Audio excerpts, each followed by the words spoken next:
All right, we are live. Welcome. This is Orion Rising. I'm your host, Leonard O'Neill. Good morning, good afternoon, good evening, or good morrow, depending on where in the world you are tuning into the show. Check this out, check this out, check this out. Welcome, everybody. It's Friday night, Law of One. I can see Penny in the audience. Welcome, Denise. Welcome, Reese. Welcome. If you don't say hello to me in the chat, I just see numbers and I don't know that you're here. So, good morning, good afternoon, good evening, or good morrow. Let me take this banner down, right? From here so you guys can see me right here. Let me go up here and take that down. There we go. Okay, so it's Friday night, Law of One. You can see I have it primed. I backed up to the beginning of that session, session 89, I think it is. Let me look. Yeah, session 89. We were on like question 9, but I wanted to back up because they started talking about what they started talking about there. So we're going to back up to that and start in. So it's Friday night, the Law of One. Session 89. How's everybody doing? We're about to go into a full moon. Full moon is, I think, today or tomorrow. I haven't seen the moon today, and I didn't look on the calendar. I just saw it yesterday and knew that it was a day or two away from being full. So that's a good sign. I should go back over here to the chat so I can see what's going on. Thank you, Denise, for tagging everybody. Get them in here, right? Yeah, get them all in here. Brooke's at work, so she'll be in on her lunch.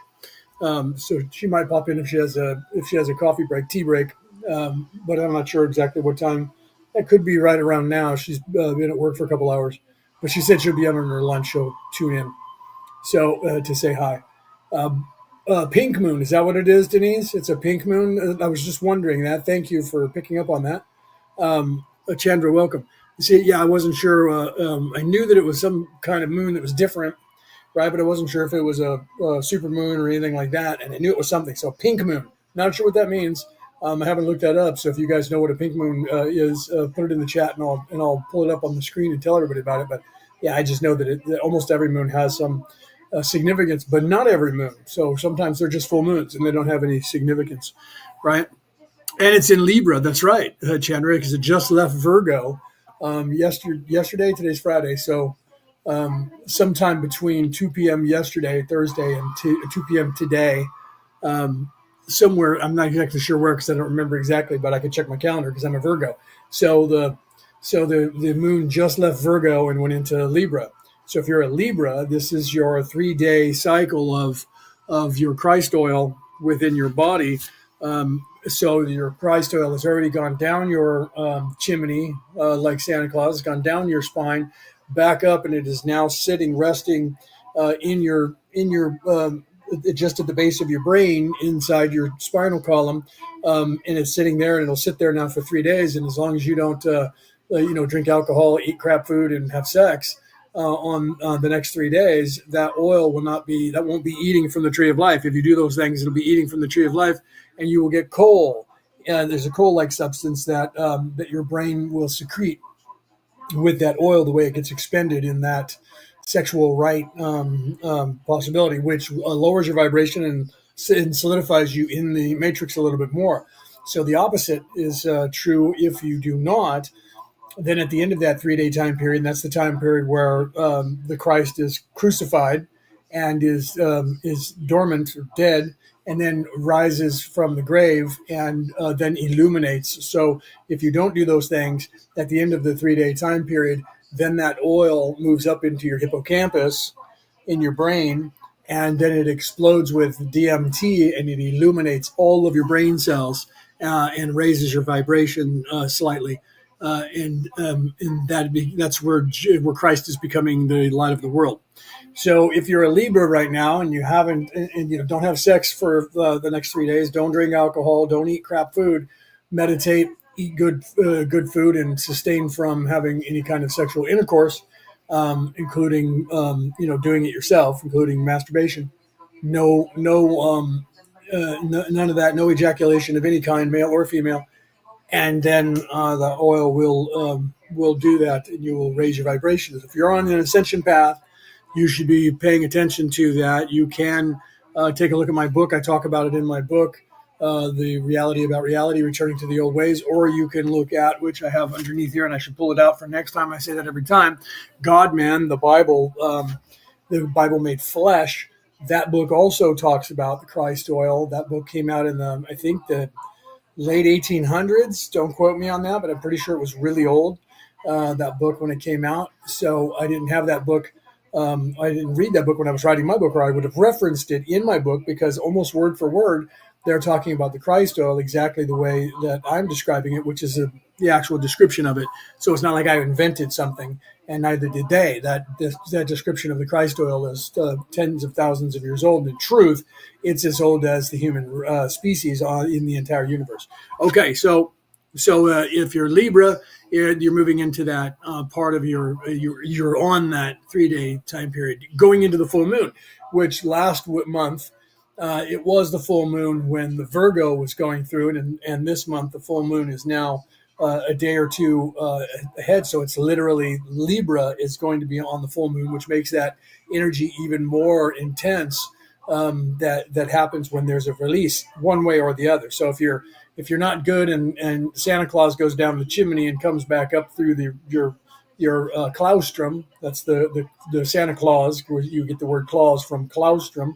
That's the chimney, goes up there and then illuminates you with a present. And otherwise, if you're not, and you're not good, and you're eating from the tree of life, then literally what gets secreted in your brain is a coal-like substance, which lowers your vibration. Okay, so there's that. And so, like I said, tag everybody, share this out.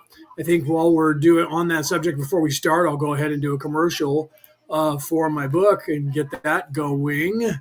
Right. So let's go ahead and do a commercial for my book, and then we'll start with the Law of One, since I was talking about the book, right?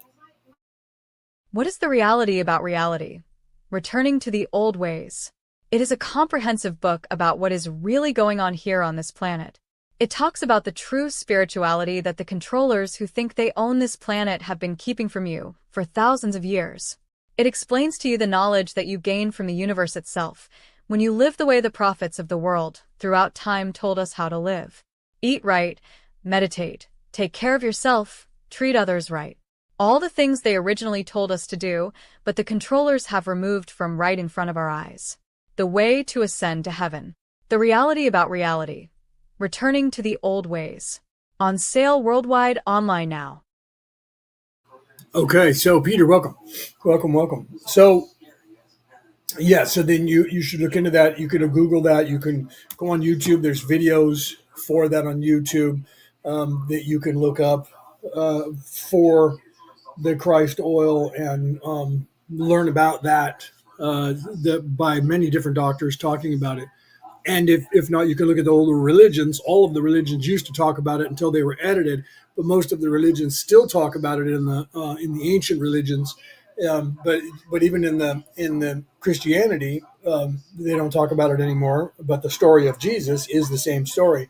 So it is the story of that same thing. The story of Santa Claus, the story of Moses, is the story of Thor, him descending into heaven, from heaven down to Midgard, and then going back up during Ragnarok, and cracking the sky with the Mjolnir, which means lightning, and he's Thor, thunder. Thor means thunder, and he cracks the sky and scares off Fenrir the wolf. That is the veiling, scares off the veiling and illuminates. It's the same story. I talk about that in the book that I'm currently writing.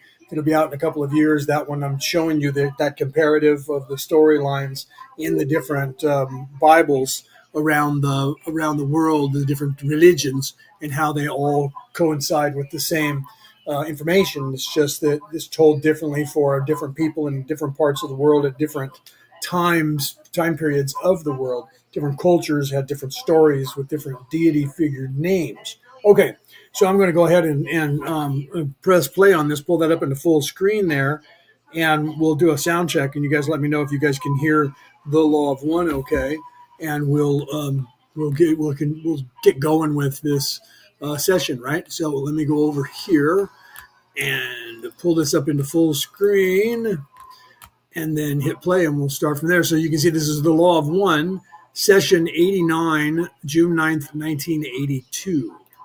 So let's start. I am Ra. I greet you in the love and in the light of the one infinite creator. We communicate now. Question 89.1. Questioner, could you first please give me the condition of the instrument? Answer, I am Ra. It is as previously stated. Question 89.2. Questioner, I have two questions. The first of which is, during the last intensive meditation here the instrument experienced very strong conditioning from an entity which did not identify itself and which did not leave when she asked it to. Would you tell us what was occurring then? Answer: I am Ra. We find the instrument to have been given the opportunity to become a channel for a previously known friend.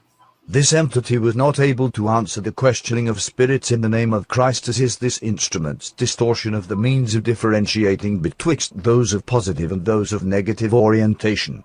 Therefore, after some resistance, the entity found the need to take its leave. Question 89.3. Questioner: was this particular entity the fifth density visitor that we have had quite often previously? Answer: I am Ra. This is correct. Question 89.4. Questioner: is he back with us at this time? Answer: I am Ra. No. The attempt to speak was due to the vigilant eye of the minions of this entity, which noted what one may call a surge of natural telepathic ability upon the part of the instrument.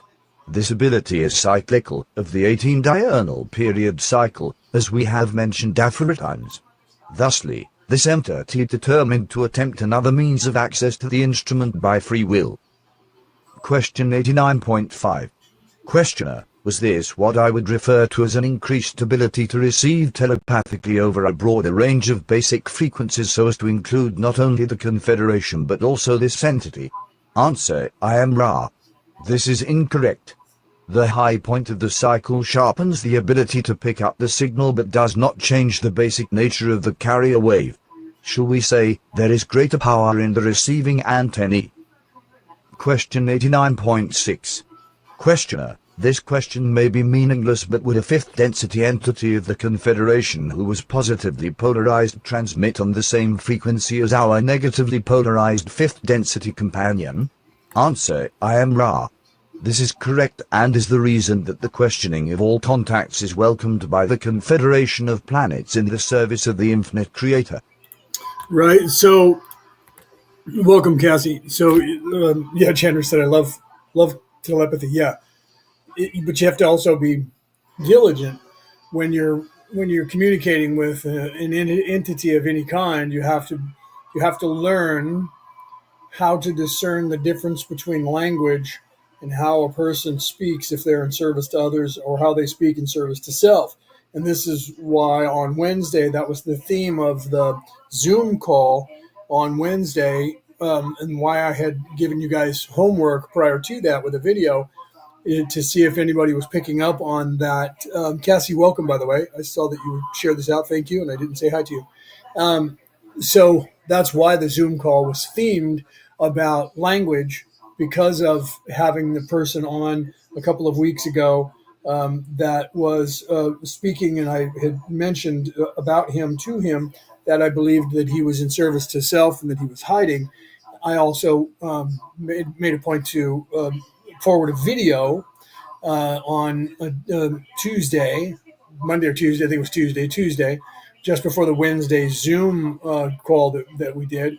And that one had good information in the video, but there was also information that was leading you astray, or at the very least leading you to not question authority, not try to change the face of the world in any way, but only to focus on yourself and not help others truly. So that's why the theme, because of this, that's also why I rewound this to the beginning of this session today, to go over that one more time. And you hear Raw right there stating, when Dawn asked the question, do people who are in service to others and in service to self broadcast on the same frequency? And the answer is yes, that is correct. So you have to realize that the only way that you can tell whether somebody is channeling to you or coming through to a medium and someone who has psychic abilities that can communicate with people either out of body or from a different dimension, is that you have to understand, you have to understand the difference between how people think and speak. Because people that are evil, that are in service to self, will in fact try to fool you into believing that they are in service to others. And they will say all the right things that you need to hear and then tell you small things that will change you in some way or convince you of something in some way. And that is why I chose that video. If you're in the Law of One, or you were in the Zoom, you got to hear about that video, even if you didn't watch the video. But that video was just an example. If you listened to the show 2 weeks ago, I think that's when that was, when that guy, Craig Leo Raw, came in. I usually don't say anything negative about people, but you guys can make up your own mind as to what you think about him. However, I would point out that he is in service to self and he's hiding because of the language that he used and continues to use. Jamie, welcome.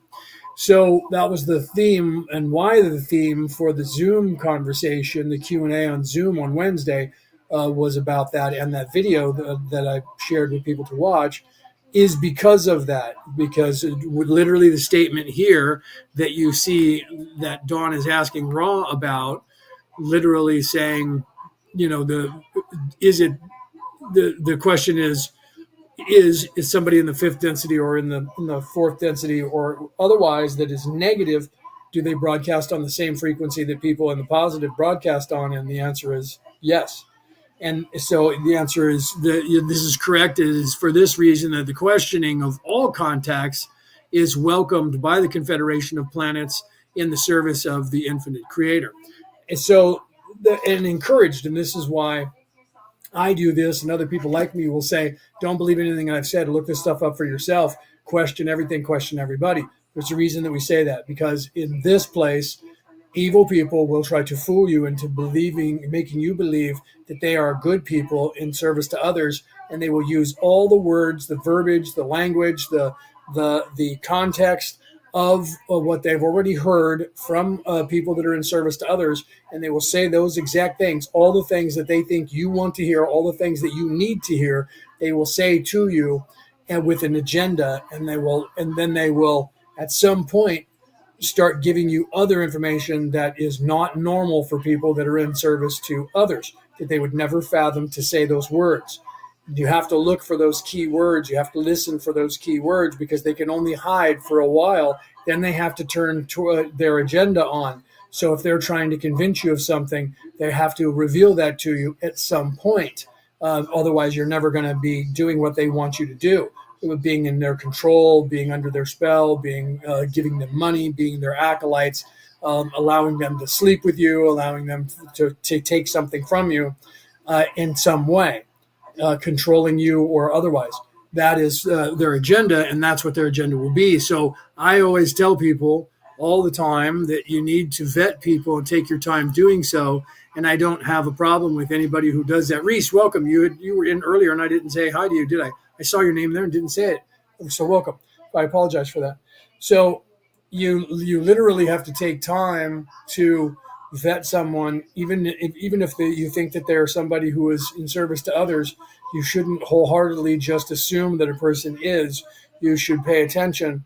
And if people are telling you positive and negatives about the person, you should take those with a grain of salt, because egos will get involved. And sometimes people say negative things about people that are not negative, and sometimes people say positive things about people that are negative.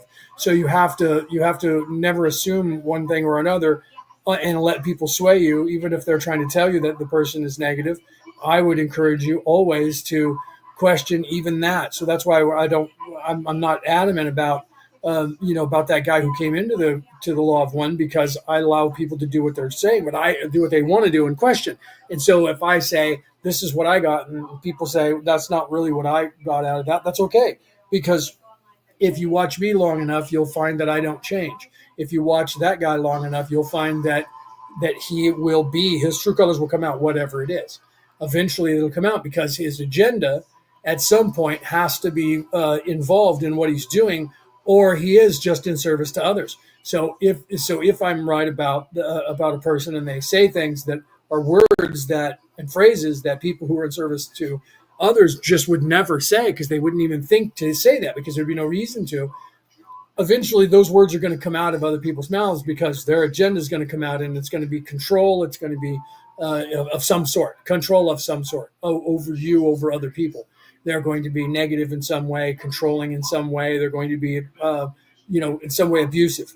Whereas a person who is in service to others will never do those things, never say those things, so you won't hear those over time. And that's why I tell people, vet me. If you don't believe me, watch me until you decide that you don't like me, then go somewhere else. And if you do watch me long enough and you do like me and you do resonate with me, then good for you, and good for me, because that means I'm doing my job properly. But anyone who is otherwise combative, you have to ask that question as to why they're getting in that way, in that respect, right? Okay, so let's continue here with the law of one, right? Question 89.7. Questioner. Question 2. Name has also felt some conditioning which was unbidden while channeling Latwii recently and in his personal meditations. Could you also tell us what occurred in these cases? Answer. I am Ra. The entity which is being companion has a vibratory frequency but a small amount lesser than that of the social memory complex known as Latwii. Also, Latwii is the primary comforter of the Confederation for entities seeking at the vibratory complex level of the one known as Name. Therefore, this same companion has been attempting the contact of this instrument also, although this instrument would have great difficulty in distinguishing the actual contact due to the lack of experience of your companion at this type of service. Nevertheless, it is well that this instrument also choose some manner of the challenging of contacts. Question 89.8. Questioner. How many of our years ago was Ra's third density ended? Answer. I am Ra. Okay, I wanted to stop there because Latwii was brought up, and I'm sure some of you were wondering what that was. Deborah Anderson, welcome. Joanne, welcome. So Latwii was brought up, right? Twice there in that sentence, and that Latwii is Latwii. Okay. So this is from the Law of One, right? Hold on, I'm trying to read with these glasses on that I have right here. The description was here, and now it's just saying what it was. A second ago, the description was here about it. So Latwii was a person that was it's about a woman's channeling taking place between 1919 and 1936. Okay, so what they're talking about is using a Ouija board is what they're talking about. So in that question and answer right there, they're referring to a famous person that was using a Ouija board and was channeling a entity known as Latwii, Latwii, Latwii, and that was between 1919 and 1936. Okay, and it all started with some friends having fun with a Ouija board, and then it went into them, going further than that, and there was some issues, and I'm not going to get involved in all of that. I could do a whole show on just that and how people were not paying attention to what they should be paying attention to. But I'm sure that some of you wanted to bring that information up, ask that question. Somebody probably is already typing that in the chat, right? So so you guys can look that up online. You can look up Latwii online, and you'll find that if you Google it. I just Googled it, and it comes up on Facebook. It comes up on WordPress, Spotify, YouTube, Apple Podcast, all references to this. In fact, to the Law of One, and this session in the Law of One, and then a description of what's going on. And you can look up just the other stuff, right? Where that is being described in the thing that happened with the Ouija board and them channeling Latwii back in the early turn of the century, the turn of the 19th or the 20th century. Yeah, 19th to the 20th century. In the 1920s, so then the 20th to the 21st century. Okay, so let's continue here.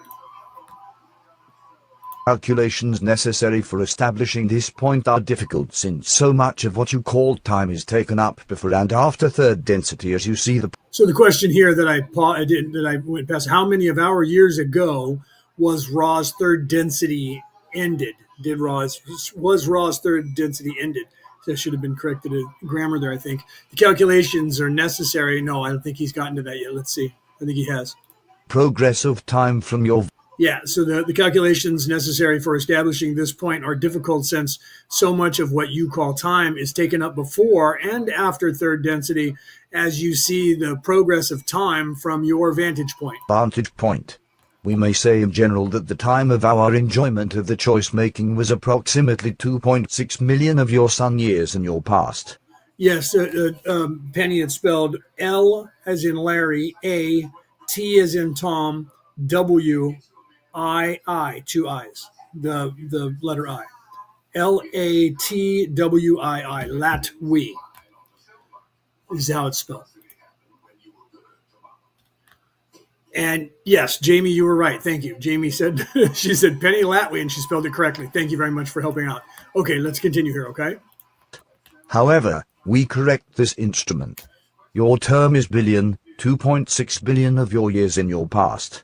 However, this time, as you call it, is not meaningful, for our intervening space-time has been experienced in a manner quite and that your third density experience of space-time. Question 89.9. Questioner, it appears that the end of Ra's third density coincided with the beginning of this planet's second density. Is that correct? Answer, I am Ra. This is roughly correct. Question 89.10. Questioner, did the planet Venus become a fourth density planet at that time? Answer, I am Ra. This is so. See, and I talked about this last time. Terrence Howard was making reference at one point on Joe Rogan's show, I believe, about the planets and the planetary bodies and how Earth is in third dimensional, the zone, the Goldilocks zone, away from the sun, where third dimensional life forms can be on the Earth, and we're currently moving away from that zone as the moon, or as the planet itself is slowly in orbit, moving away from the sun. We're moving into the phase where fourth dimensional life form and third dimensional life form, where we're in that phase, are both sustainable on the Earth. And it's supposed to be that third dimensional life form is no longer supposed to be sustainable on the Earth, but we're here and we weren't leaving. So because of that, we're holding the Earth in that position. So currently the Earth is a little confused. Gaia is a little confused because the Gaia doesn't understand what's happening. So all of this climate change that everybody keeps claiming is us humans with our cars and our cow farts is that's causing problems with the weather has nothing to do with that. It has more to do with the fact that we're not supposed to be here as in third dimension anymore. So it's either everybody that's on the planet, most of the people on this planet die and gets moved to another planet, or we upgrade the genome of the people here. And since the people here were stuck and most of them were supposed to have graduated by now, we have chosen on this particular planet to do this. So we're actually upgrading the human condition to 4D, and we're in the phases of doing that currently. And you see that playing out if you have the memory of the what they call Mandela effects, where time shifts and something changes in the timeline in the reality, and there is no memory of it with people that are not awake enough to actually perceive it, because the perception of the time changes are mostly perceived by wanderers. But some people that are indigenous to this world, their soul, their spirit is indigenous to this world because they grew up here. Those people that are awake enough are also perceiving the time dilations as we're correcting the timeline here and affecting that. So everybody out there thinks, oh, it must be CERN. It's the bad guys. It has nothing to do with them. They're actually scared to death. They don't know what's going on. They're trying to figure out. They all think it's somebody in a foreign power that secretly has this technology and they're doing it. So the Americans think it's the Chinese think it's the Americans, the Russians think it's the Chinese think, everybody thinks it's everybody else doing it, and they're all in a rush to try and figure out time travel, because before the first person gets time travel and eradicates the everybody else on Earth and all the governments and takes control of the world, but they have no idea what they're doing.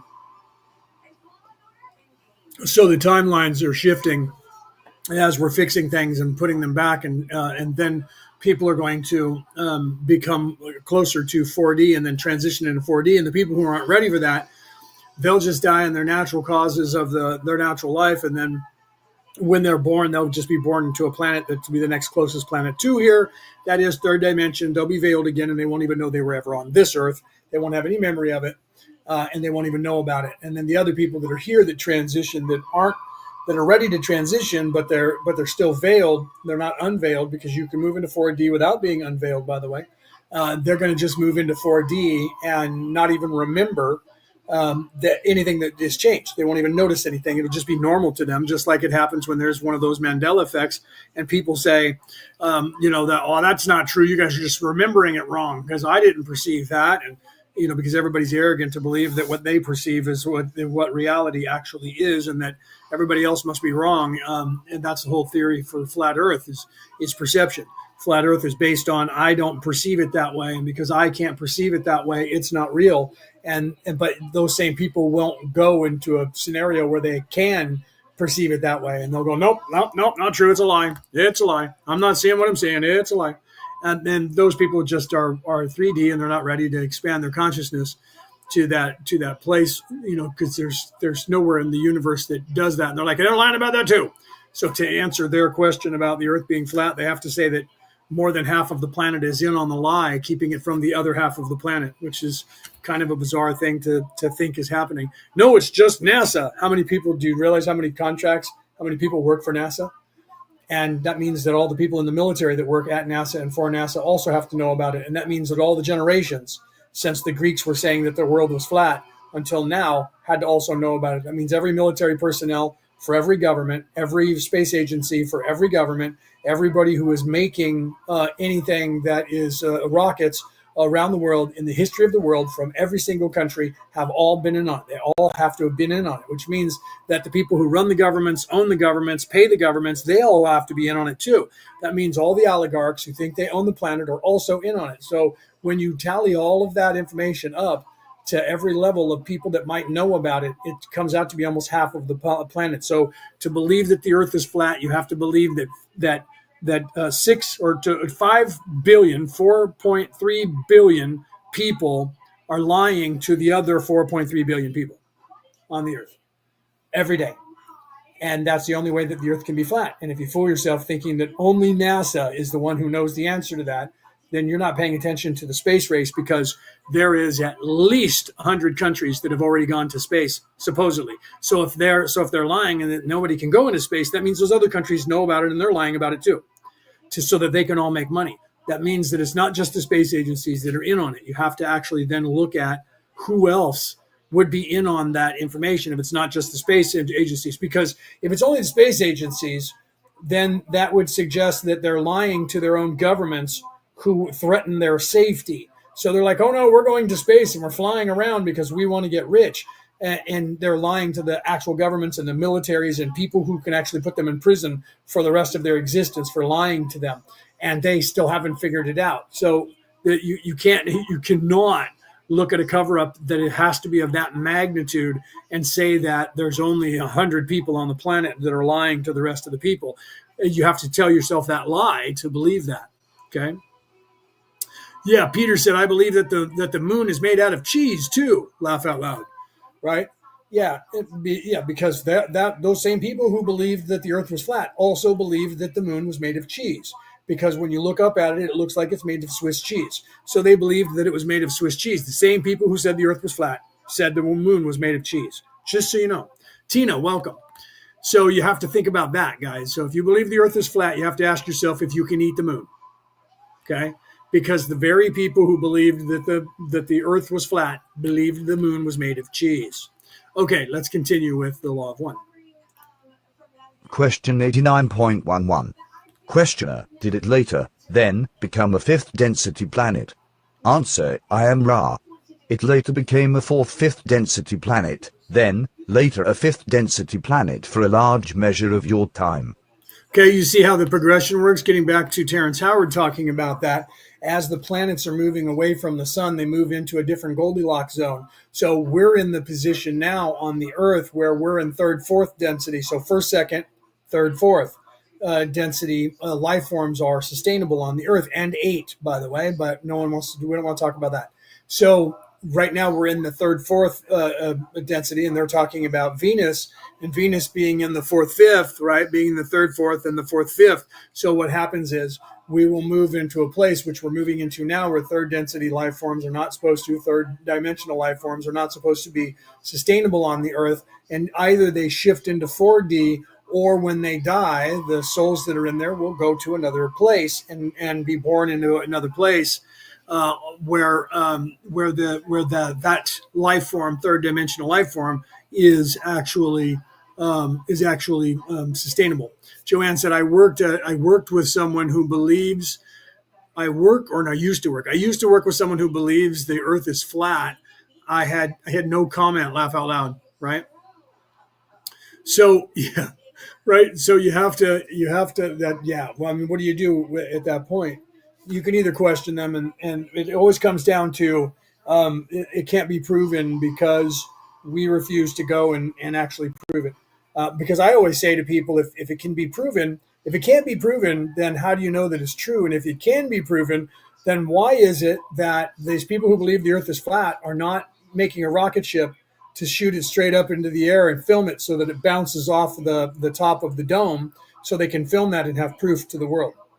Because that would change the face of the earth if the people who were flat earthers would generate enough money. Because if so many people believe the earth is flat, they should have enough money that they can put into a project to build themselves a rocket to shoot it up into space with cameras on board and telemetry on board that shows it go up there and go boing and then come back down, and with the film footage. And if not, the firmament won't let that to happen, and it'll just turn and turn and turn and turn. Film that then. Film that then, because the firmament is not going to change electronics. And you'll quickly hear them say that the firmament actually changes electronics so that you don't know what's happening.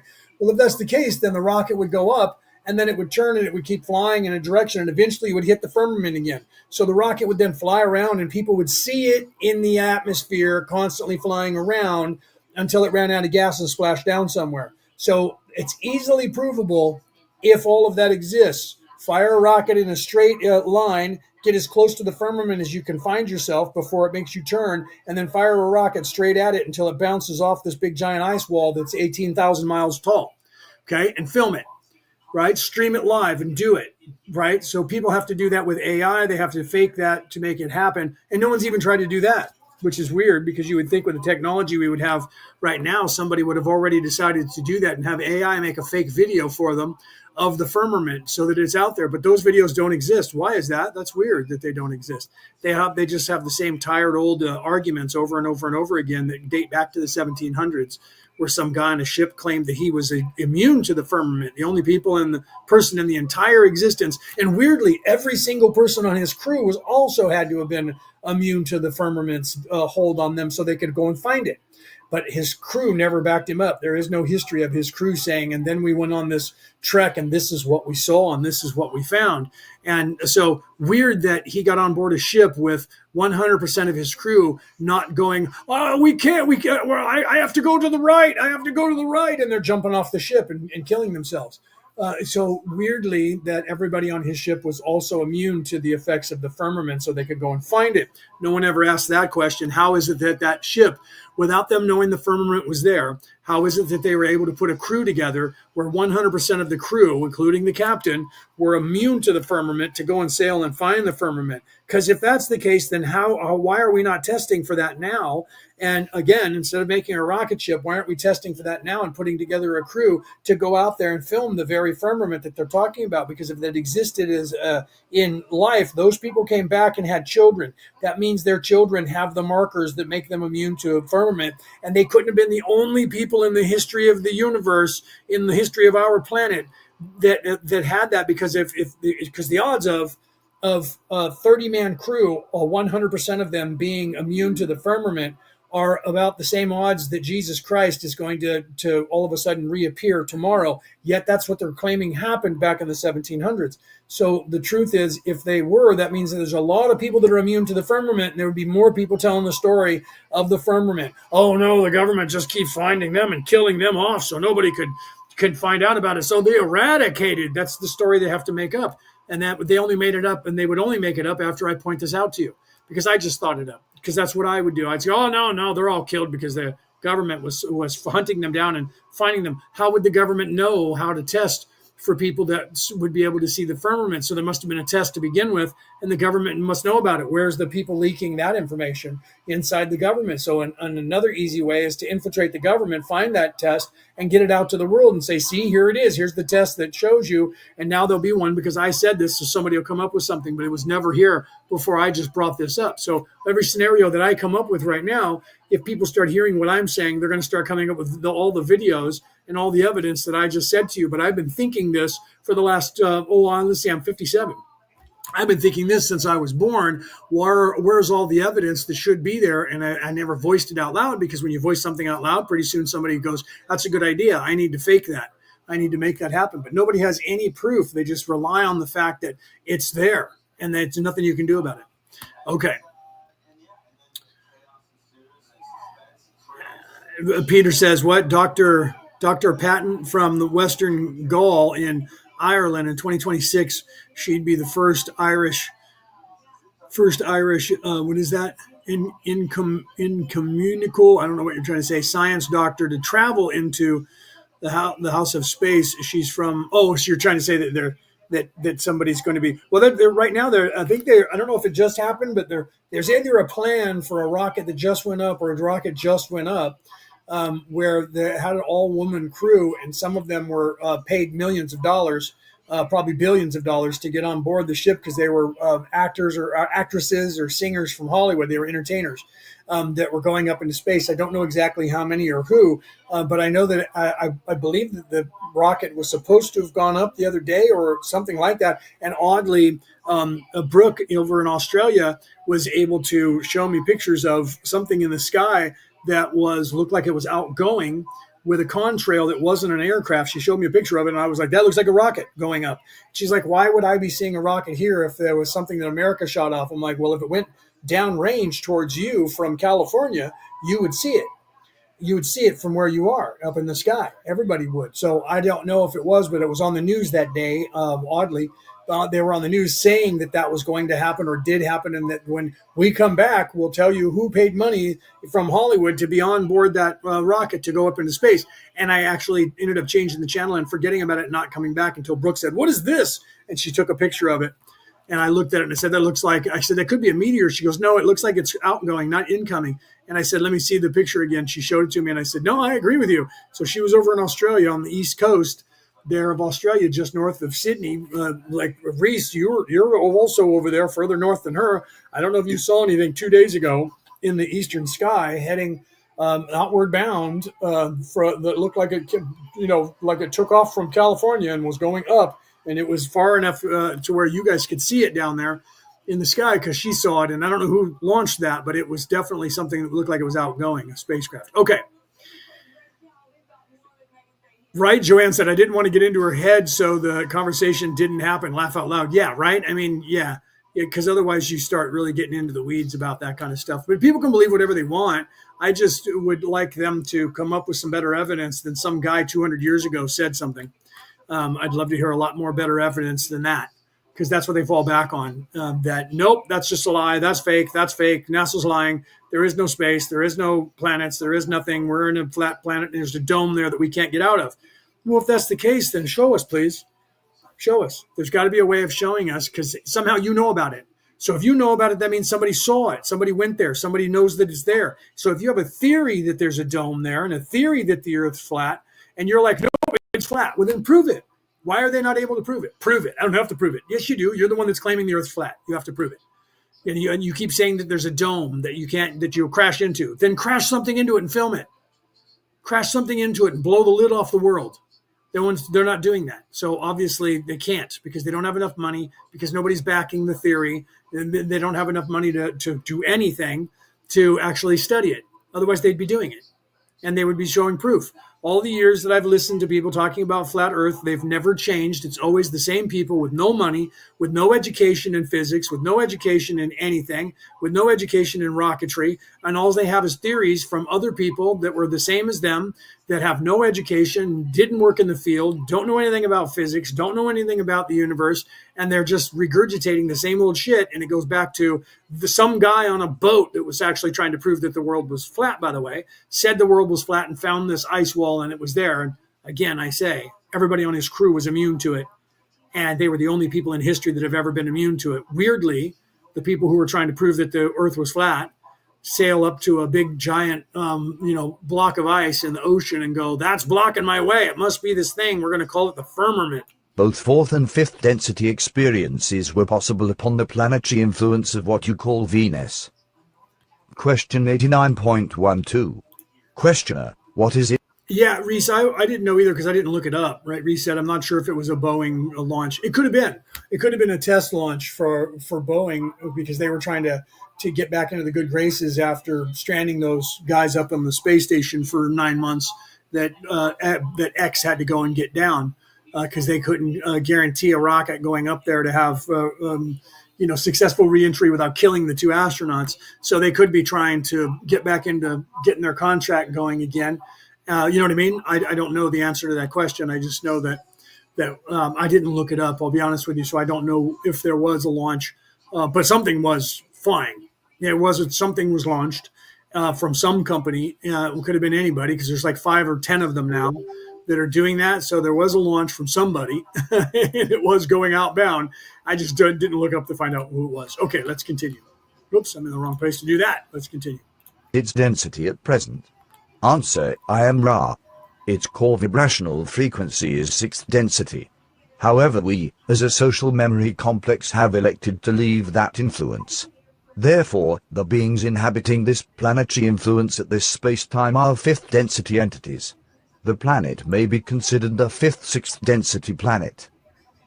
Question 89.13. Questioner, what was your reason for leaving? Answer, I am Ra. We wish to be of service. Question 89.14. Questioner, I have here a deck of 22 tarot cards which have been copied, according to information we have, from the walls of the large pyramid at Giza. If necessary, we can duplicate these cards in the book which we are preparing. I would ask Ra if these cards represent an exact replica of that which is in the Great Pyramid. Answer, I am Ra. The resemblance is substantial. Question 89.15. Questioner, in other words, you might say that these were better than 95% correct as far as representing what is on the walls of the Great Pyramid? Answer, I am Ra. Yes. Question 89.16. Questioner, the way that I understand this, then, Ra gave these archetypical concepts to the priests of Egypt who then drew them upon the walls of one of the chambers of the Great Pyramid. What was the technique of transmission of this information to the priests? At this time, was Ra walking the surface among the Egyptians, or was this done through some form of channeling? Answer, I am Ra. This was done partially through old teachings and partially through visions. Question 89.17. Questioner, then at this particular time Ra had long since vacated the planet as far as walking among the Egyptians. Is this correct? Answer, I am Ra. Yes. Question 89.18. Questioner, I would like to question Ra on each of these cards in order to better understand the archetypes. Is this agreeable? Answer, I am Ra. As we have previously stated, these archetypical concept complexes are a tool for learned teaching. Thusly, if we were to offer information that were not a response to observations of the student, we would be infringing upon the free will of the learned teacher by being teach-learner and learned teacher at once. Question 89.19. Questioner, you stated that Ra used the tarot to develop the magical personality. Was this done to mentally become the essence of each archetype and in this way develop the magical personality? Answer, I am Ra. This is incorrect. The clothing one's self within the archetype is an advanced practice of the adept which has long studied this archetypical system. The concept complexes which together are intended to represent the architecture of a significant and rich portion of the mind are intended to be studied as individual concept complexes as matrix, potentiator, etc., in viewing mind, body, spirit connections and in pairs with some concentration upon the polarity of the male and the female. If these are studied, there comes the moment when the deep threnodies and joyful ditties of the deep mind can successfully be brought forward to intensify, articulate and heighten some aspect of the magical personality. Question 89.20. Questioner, You stated that each archetype is a concept complex. Would you please define what you mean by that statement? Answer: I am Ra. Upon the face of it, such a definition is without merit, being circular. A concept complex is a complex of concepts, just as a molecule is a complex structure made up of more than one type of energy nexus or atom. Each atom within a molecule is its unique identity and by some means can be removed from the molecule. The molecule of water can, by chemical means, be caused to separate into hydrogen and oxygen. Separately they cannot be construed to equal water. When formed in the molecular structure which exemplifies water, the two are irrefragably water. Just in this way, each archetype has within it several root atoms of organizational being. Separately, the overall structure of the complex cannot be seen. Together, the concept complex is irrefragably one thing. However, just as it is most useful in grasping the potentials in your physical systems of the constituted nature of water, so in grasping the nature of an archetype it is useful to have a sense of its component concepts. Right. So literally you have to kind of know, have an idea of what's going on, right? You can't figure out the archetypes, you can't figure out the chakras without knowing what they represent and what the archetype is, the personality traits that they represent for each one, right? So it's hard to discern that if you're not paying attention. So you have to pay attention to those, and you would also have to then study them to see what it is. That's how people found them out. That's how people figured out what was going on. It's, you know what I mean, with the archetypes or the chakras in what they represent. So you have to pay attention to those, or you have to be ascended enough to be awake enough to actually get that download to perceive that of what's going on, right? To be able to then figure that out, and that's universal. So the information that you gain from these downloads is universal. So it's not something that one person made up and a bunch of other people started, copying. It is something that you could not learn anything about that stuff at all, and still wake up at some point to get those downloads if you're in service to others, and then you will get that knowledge. The knowledge will just come to you because it'll be part of a package, because in true enlightenment in and of itself is universal because it comes from the universe. So it's not open for interpretation of this is what I think that means. If it was, we would have many different ideas of the chakras and what they represent. However, there is only one idea of all the chakras and what they represent. This tells people that either they killed anybody who was different than them to put the fear of God in anyone, and then we'd have stories about that saying that there were people going around from other religions murdering people who didn't go along with the same thought processes that they have, which is what they actually do. Evil people actually do that in the world and have done that for eons, since the beginning of time. You would hear those kind of stories saying that there was this marauders that were going around and eradicating certain religions off the face of the earth and killing anyone who didn't believe in them. There are some people that do that in the religions and try to do that in the religions, but the religions still and the spiritual ways of practice still survives in its natural state. It's because the people are not successful that are trying to do that. So therefore, you've never heard anybody say, yeah, and then they were murdering people over chakras. You never hear them talking about that. It's always talking about the way in which they worship a god or something, right?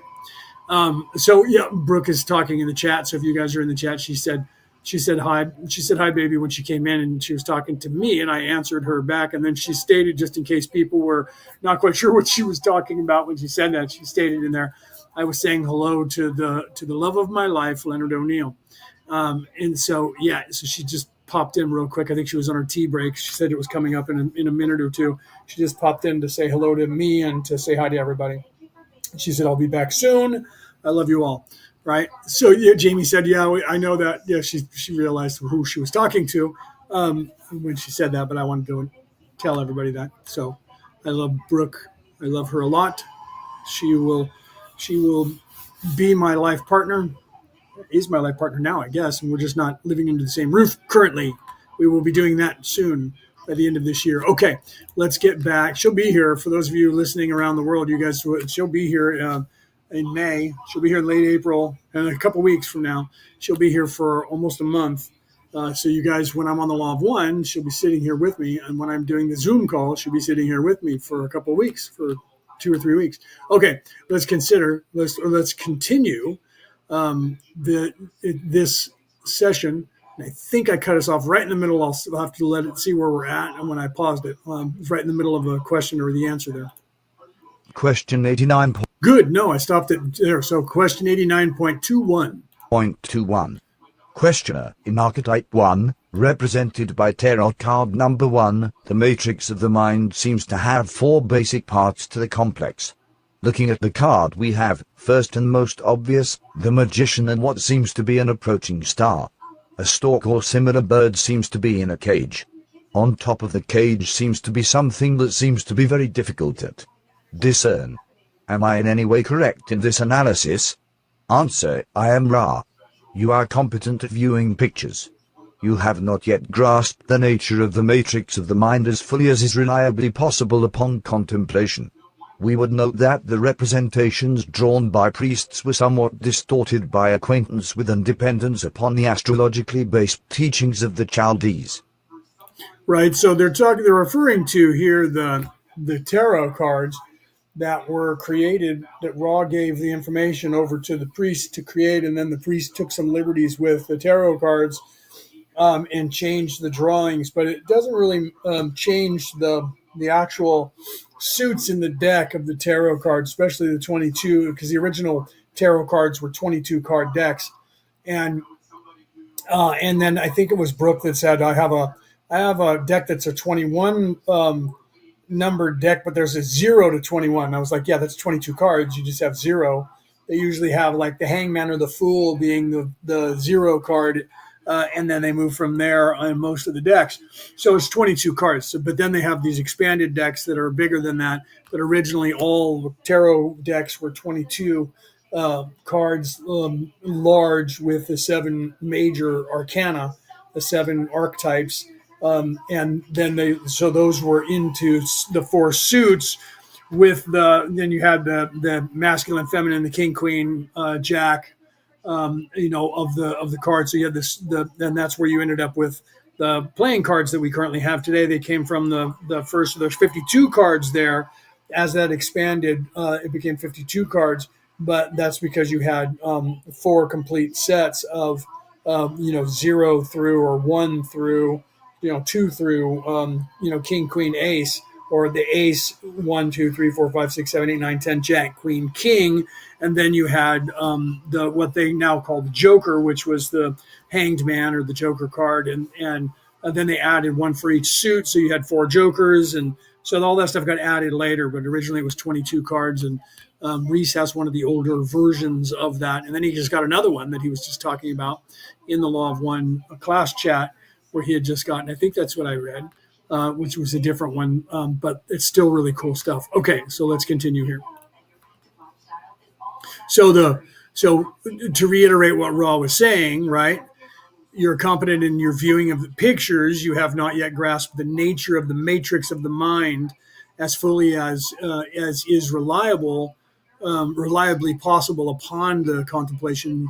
We would note that the representation drawn from the priests were somewhat distorted by acquaintance with the dependence upon the astrological based teachings of the Chaldees. So they had changed some of the stuff in there to reiterate that, but Ra was saying that Dawn wasn't fully grasping the matrix of the mind, and that being in contrast to the matrix of the physical pain body, being in this place. There are more than one aspect of this physical, because there is the physical, the mental, and the spiritual to the matrix. So you have the lower register, the upper register, and then you have the heart chakra. So you have that represents the totality of this matrix that is playing out here. So in the mind, you have those as well. So as within, so without. So you have the physical plane, lower 3 chakras, heart chakra, upper 3 chakras. Then you have the mental plane, lower 3 chakras, heart chakra, mental chakra, that plays out there. And then you have the spiritual plane, of the lower three chakras, the heart chakra, and the upper three chakras. So there's your three suits to the four suit deck, and there's another one, but I'm not going to get involved in that right now because it might be too much for you. But it would be the totality of those. So all of those combined, all three of those combined to an upper register, higher self register outside of time would be that. And I'm not going to get involved in all of that description, but that's the contemplation. So there you have 1D, 2D, 3D, 4D, or you have the third dimension in physical, mental and spiritual. And then you have the higher, the upper register. So you have the lower register in service to self, physical, mental, and spiritual. Then you have the spiritual, the higher in service to others, in the lower chakra, middle chakra, upper chakra, or the triple Vesica Pisces, the triple toroidal field. So you have the lower register, the bottom three chakras, heart chakra, upper three chakras, and all of those weigh on and activate in those realms. I wasn't going to get into the description, but I am now. In those realms as you move into those realms yourself. So if you're living just in the physical plane and you are self-aware, but you do not have the knowledge of or the capacity for the understanding of the higher self, then you're living in the bottom three chakras in all three of those zones. And then as you move up, even as in service to self, you move up and you start to gain some of the higher registers in all three of those zones. But because you're moving into the spiritual to graduate in the process of graduating your spirit, your soul into the 4D in service to self. And then on the other hand, in the service to others, it's the same, and you move through the same registers, and eventually it becomes the totality of you as you're transitioning yourself from the physical to the non-physical, into the energy body, to the light body, to the spirit body, and that becomes your totality as you move forward. So that's what he's talking about, and him not understanding, not having a grasp of the nature of the matrix of the mind fully, and calling that the totality. So let's continue, okay? Question 89.22. Questioner: when Ra originally trained or taught the Egyptians about the Tarot, did Ra actors teach learners to a degree that Ra became learned teachers? Answer: I am Ra. This distortion we were spared. Question 89.23. Questioner: then could you tell me what information you gave to the Egyptian priests who first were contacted or taught with respect to the first archetype? Is this possible for you to do within the limits of the first distortion? Answer: I am Ra. It is possible. Our first step, as we have said, was to present the descriptions in verbal form of 3 images, 1, 8, 15, then the questions were asked. What do you feel that a bird might represent? What do you feel that a wand might represent? What do you feel that the male represents? And so forth, until those studying were working upon a system whereby the images used became evocative of a system of concepts. This is slow work when done for the first time. We may note with sympathy that you undoubtedly feel choked by the opposite difficulty, that of a great mass of observation upon this system, all of which has some merit, as each student will experience the archetypical mind and its structure in a unique way useful to that student. We suggest that one or more of this group do that which we have suggested in order that we may, without infringement, offer observations on this interesting subject which may be of further aid to those inquiring in this area. We would note at this time that the instrument is having almost continuous pain flares. Therefore, we ask that each of the support group be especially aware of any misinformation in order that we may correct any distortions of information the soonest possible. Question 89.24. Questioner: now as I understand it, what you suggest as far as the tarot goes is to study the writings that we have available and from those formulate questions. Is this correct? Answer: I am Ra. No. Right, okay, that's the end of part one video of session 89. That was June 9th, 1982. The second half of the video will start momentarily. Did you know you can decalcify your pineal gland using only your left hand? Scientists at Stanford Research Institute have made a There we go. Part 2 of 2. Session 89. Question 89.25. Questioner, I'm sorry that I didn't understand exactly what you meant with respect to this. Would it be appropriate then for me to answer the questions with what I think is the meaning of the three items that you spoke of for card number 1 and then card 8, etc.? Is this what you mean? Answer, I am Ra. This is very close to our meaning. It was our intention to suggest that one or more of you go through the plan of study which we have suggested. The queries having to do with the archetypes as found in the tarot after this point may take the form of observing what seem to be the characteristics of each archetype, relationships between mind, body and spiritual archetypes of the same ranking such as matrix, or archetypes as seen in relationship to polarity, especially when observed in the pairings.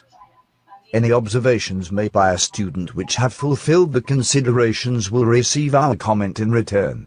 Our great avoidance of interpreting, for the first time, for the learned teacher various elements of a picture upon a piece of pasteboard is involved both with the law of confusion and with the difficulties of the distortions of the pictures upon the pasteboard. Therefore, we may suggest the conscientious review of that which we have already given concerning this subject as opposed to the major reliance being either upon any rendition of the archetype pictures or any system which has been arranged as a means of studying these pictures. Question. Right. So one of the things that I feel that I should bring up here is, let me put myself up in full screen for a second while I'm talking about that. One of the things that a lot of us do, and that we don't normally talk about, and I'm very adamant about it, and some of you know that from the Zoom call on Wednesday and working with me, is that because of free will, we tend to try and give information to people in general, but on a platform such as this, I'm speaking to the world right now, so the only information that I can give out is the average amount of information that the world is ready for. On an individual basis or a smaller setting, I can give more information, which will also be balanced to that group of people and what they can, on average, fathom or are ready for. So on an individual level, it's easier for me to give information that you're ready for because I can tune into one person working that way. But because of free will, we can't just blurt out everything. You have to ask questions. So I'm always saying to people, you need to ask questions. You guys need to come up with questions and ask me what you want to know, because I know that you want to know things, but you're not sure what to ask. And I can't tell you what to ask because there are laws that govern here.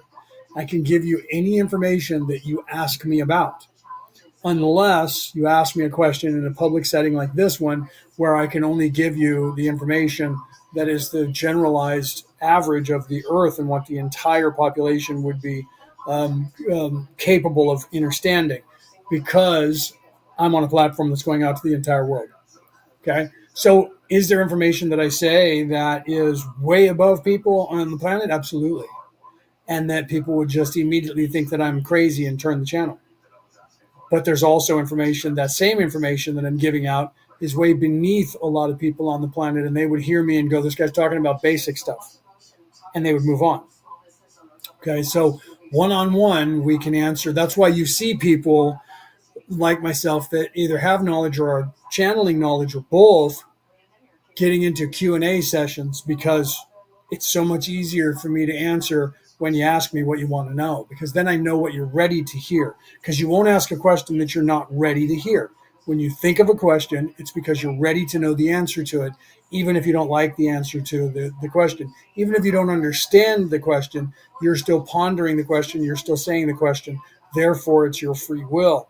So it sometimes becomes difficult for us, when those of us who are in service to others, we abide by the laws. We don't try to usurp them in any way or skirt them by saying something to you in a way that makes you believe something without us technically getting around the your free will by doing that. And so because of that, those of us who are in service to others will not usurp that, because that's the way it works. So we won't even attempt to do so. So that leaves us in a dilemma and a conundrum of we know things that we would like to tell you but can't because you're not asking, right? So that's why when you see people, I mean, like myself, I can sit here all day. I know everything. I know, well, I don't know everything, but I know way more than 90% of the people on this earth, way more than 98% of the people on this earth. But I can't tell you that unless you ask me the question. And I can only answer the question to you depending on the setting of the amount of people that are there, and if it's being recorded and going to be broadcast later, that lowers the total top end field that I can answer. So sometimes I can try to answer it to somebody who's asking a very high level question, and that's usually when we start using words that people of lower vibration don't actually understand. And you'll hear people say that, like, I don't even understand what they just said, because they're not ready to, and they can't. So sometimes we have to do that. And then you could be sitting next to somebody and go, wow, that was a really cool description. And then the person next to you go, I have no idea what he even said. That does happen in crowds of people because they can't understand it because it's too far above their vibrational pattern of understanding. And so they literally will be like, yeah, I don't get what they just said. And then they would have to ask for clarification in some way. Okay. Yeah, Peter said, let us know here as well when studying at this particular time quantum physics. I'm putting a video in the group of obvious lots that I have and a lot of research to do, right? So Peter's even talking about putting stuff together and putting a video that he's going to drop in looks like in the Law of One chat, in the Law of One class chat that he's putting together. And so he's doing a lot of research and doing stuff as well, right? So look into that. Okay. So I wanted to point that out because it becomes difficult for us, for those of us that are actually abiding by that, to know what people want. Because I can just say, I can blanket the world and say, that's kind of what I did with my books. If you read my book, I'm kind of blanketing the world with, this is what I know that I can put out there for the world to know about. Even that, when people read it, if they're low vibration, they start reading my book and they go, yeah, I don't get it, or this guy's crazy. And then the people that are really high vibration are like, yeah. Okay, you didn't say anything that I didn't know. That happens, right? That's expected because people are in different places in their existence and vibrationally up and down the spectrum. So that's expected, but it becomes difficult, just like with Raw. The interaction between Raw is ask me a question, I'll answer it. And that's why Dawn has to come up with questions to ask, and then Raw answers them. You would be surprised how many of us out there do the exact same thing. I frustrate people with that because I'll sit there and look at them and go, hey, you have to ask me something. Please ask me something. I can give you generalized information, but I don't know what you know and I don't know what you want to know. So usually I'll say to somebody, please tell me what you do know. And, they're like, well, I thought you know everything. I know it doesn't work that way. You get to know like a lot of stuff, but you're not God. We're not the creator of the universe. I mean, we all are on a high level, but down here we don't get to do that. So even what I know about the universe itself on a high level, I can't tell people down here some of that stuff because there are not words to describe down here what things are past the fourth density into the fifth, and definitely the sixth, seventh, and eighth. And then there's many levels above that. There are not words that people down here can actually understand what they mean to describe that. It's something that has to be experienced because it is energy at that point. It is light. It is not a physical body. And everybody's understanding down here has to do with physicality and physical plane until you start moving into the light body. So it's really difficult to explain the spirit body to somebody who doesn't know anything except for the physical body, and they haven't even fathomed the concept of the spirit body, let alone going into light and that sort of thing. That's why when people describe, say, a near-death experience when they're going through what they think is a tunnel, and they come out the other side and they're like, I believe I was in the center of the universe and there was this big bright light, and they believe that light was God, and when they go describe it and I can't, it was just beautiful and it was emotional because it becomes emotion, it becomes resonation, it becomes a frequency, not a thought. The thoughts become resonation and become a frequency, because that's what goes on in your spirit anyways. It's only down here in this flesh being, this pain body, where this brain matter in here thinks things, and then you perceive them in this avatar. And that's in the beginning. That's what your reference is, and that's who you think you are. Is that thinking? So you think it's this body and this brain that's inside this skull that is you, and that you're somehow in there somewhere, residing in that piece of flesh that's in there, and you're not. That just is what runs this body in this place. You're not actually in that at all, but you don't understand that. You don't understand it, more importantly, that you're above that. And I always go up to the right, because the right side is more of where the positive energy comes from than the left side. But you're above that. And some people would say below that, because people used to say the underworld, the inside world was the underworld, and people misinterpret that as the underworld being evil at all times, and it's not. Joanne has a good question. Joanne said, is Mother Earth energy or soul? Both. Your soul is energy. The Mother Earth is a soul, but Mother Earth is not self-aware like we are. Okay? Not self-aware like we are. Self-aware, but not self-aware like we are. There is no critical thinking. It's more instinct.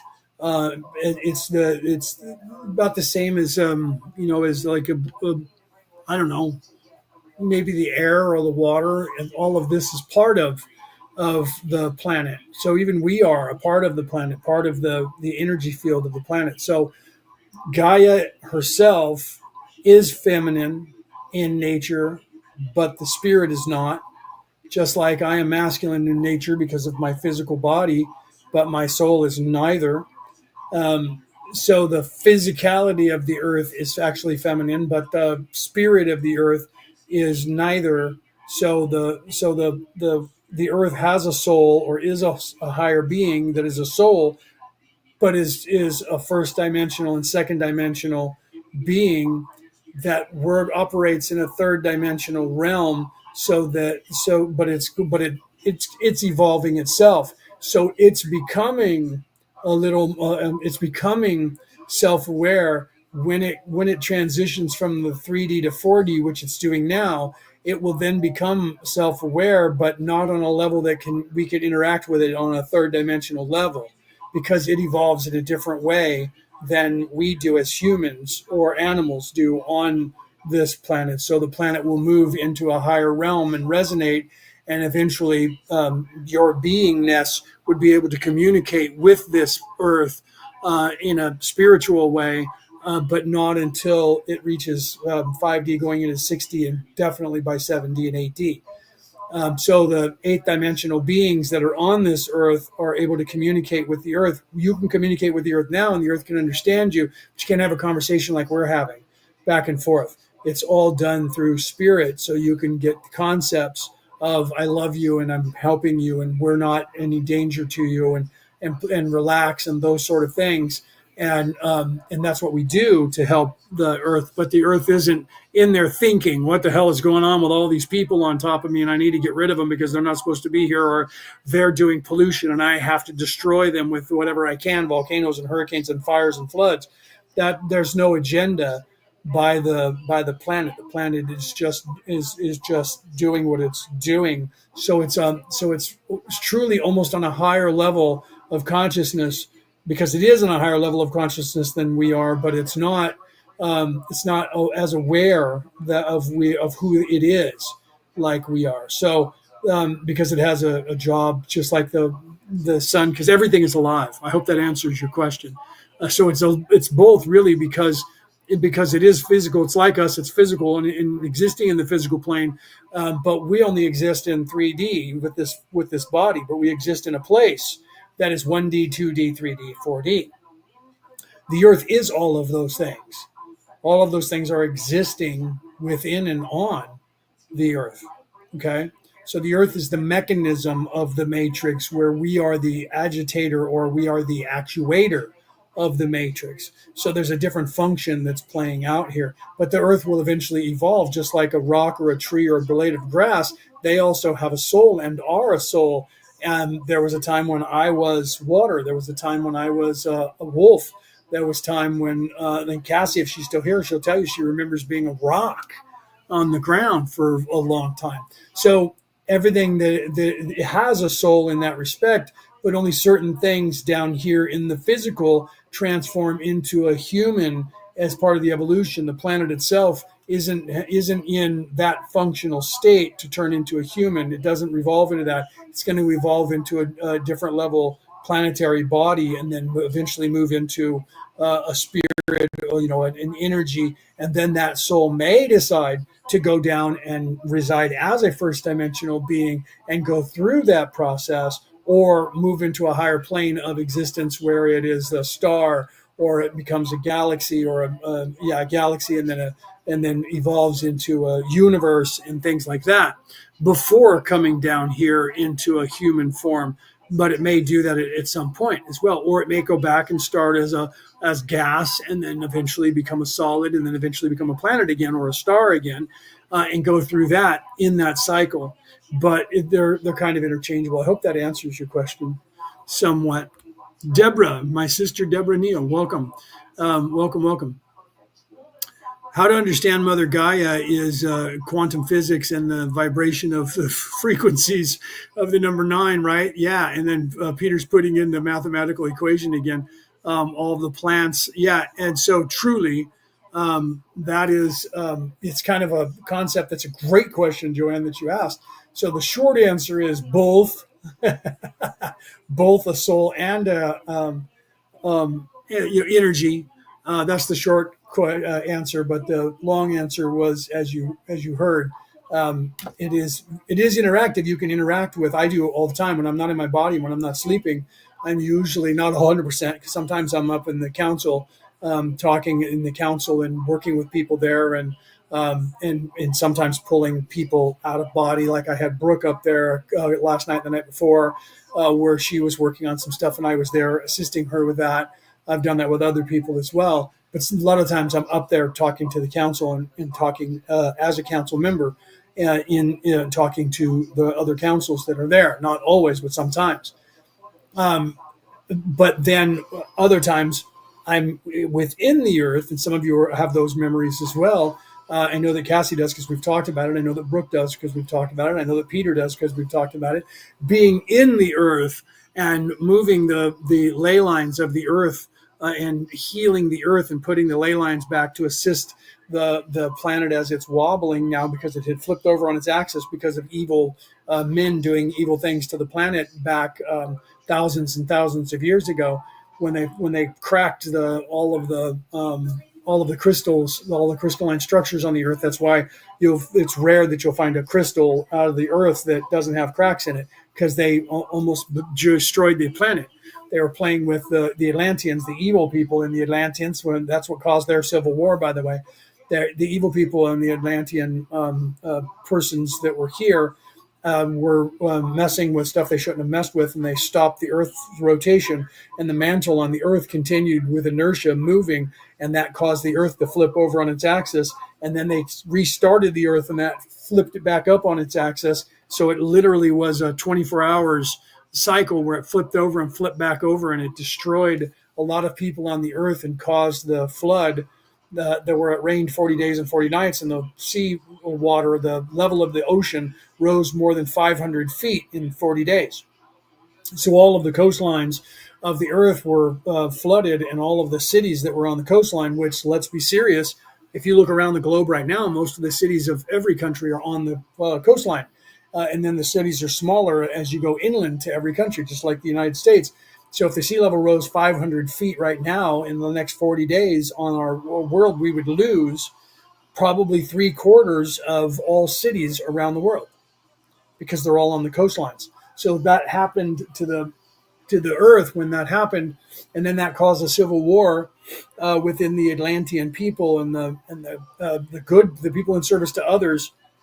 They won the civil war, and they stranded the evil people here on earth.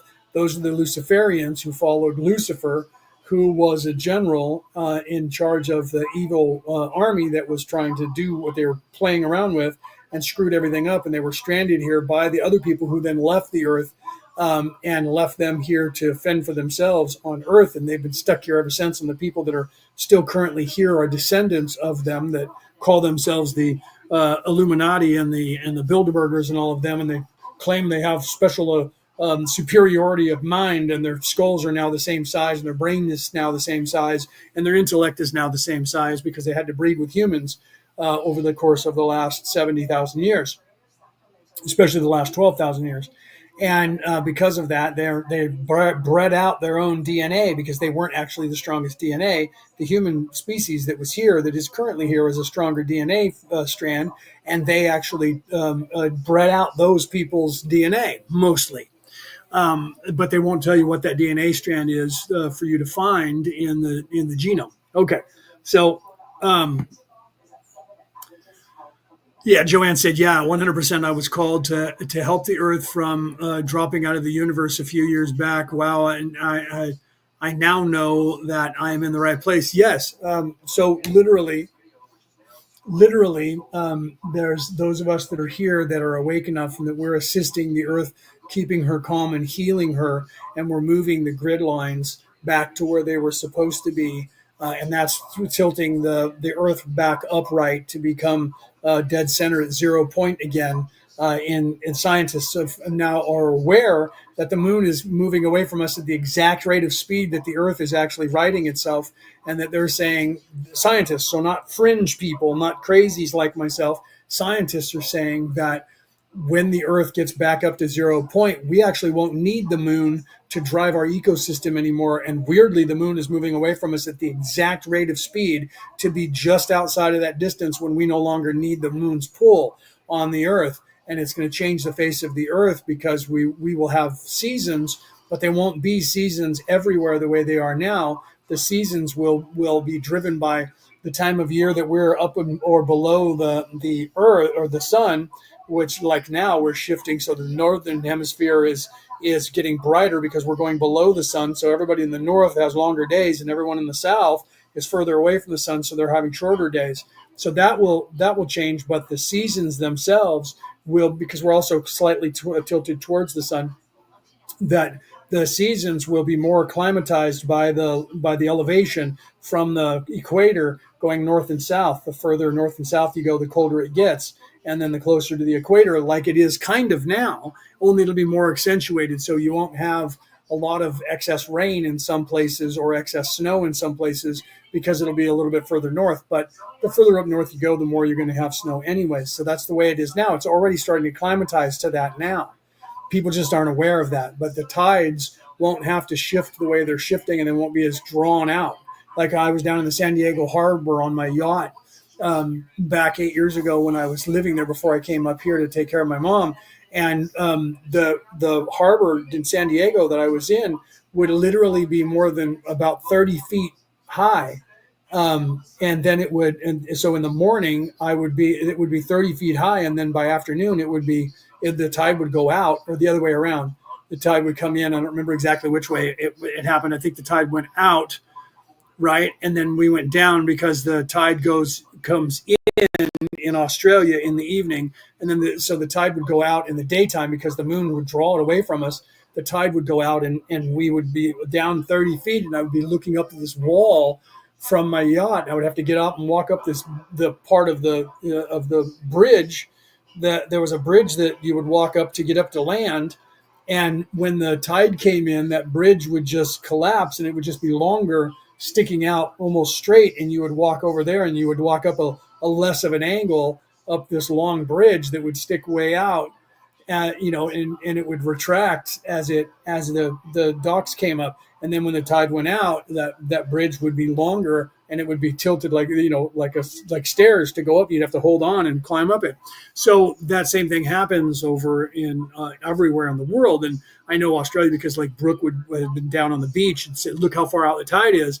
And I would say, what time of the day is it? And the tide would come back in at a specific time, and it'll be all the way up to where you know that it is at. And she's like, yeah, right. And so that's what happens because of that. We won't have those tides as drastic as we do now that are being run by and pulled by the moon itself. So that will be something, and we're changing that in the Earth and forcing that to happen. And as that's happening, the timeline is shifting here as well. I forgot to mention that.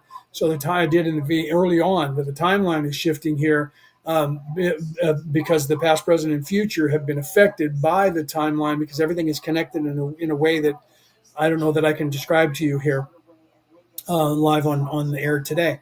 But it is affected. Everything is affected because everything is connected. So when the Anunnaki got here, the Orion Crusaders, they changed the past, the present, and the future. So they changed the past, which changed the present, which allowed them to change the future, and they rewrote history the way they wanted it to be, to give themselves control and power. And we're fixing that in undoing their control and power, because they were already gone.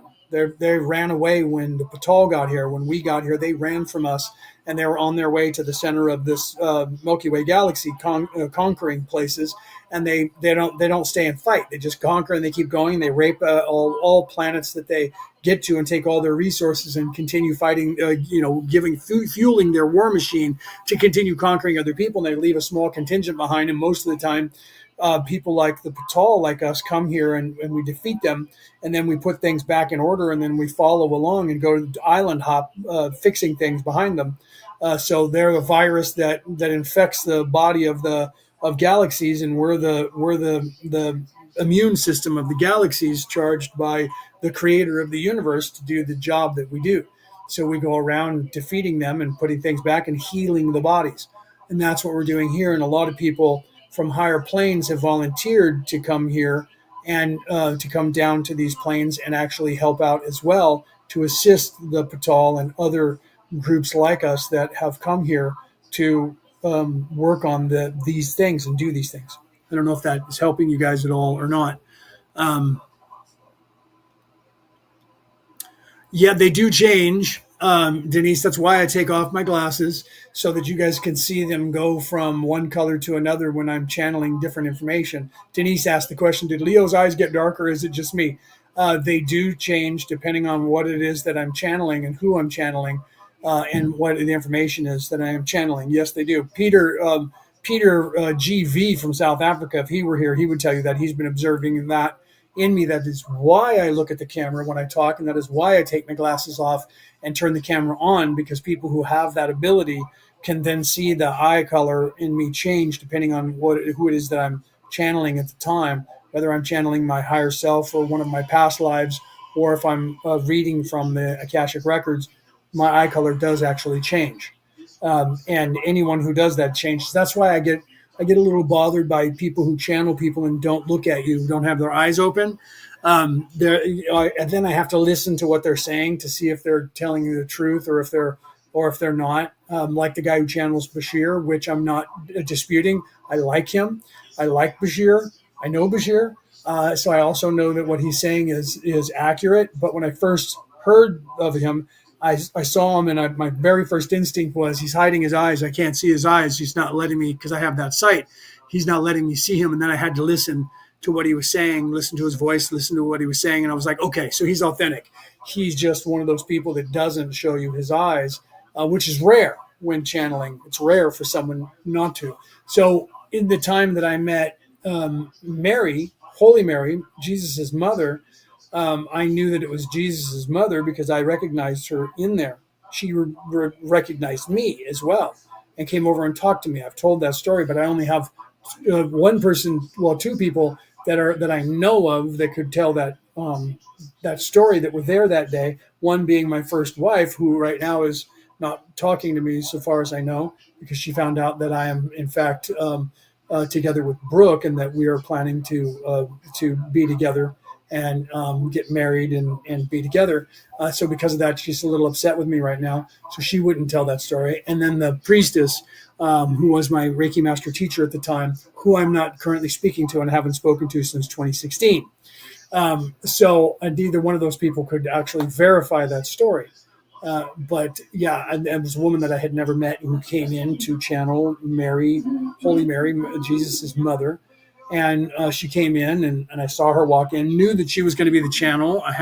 Sometimes I have those abilities, and sometimes I do that, and it bothers people. And some people, they go, wow. And a psychic came in who was a friend of my ex-wife, and she said she's going to be here at this drum circle. And there was like 50 people that were in this shop at the time, 30 of which were going to be in the drum circle. And this woman walked in the door, and when she did, I was like, "That's the psychic friend that my wife was talking about." And she walked up and introduced herself, and I said, I knew that was you." And she said, "You did? How?"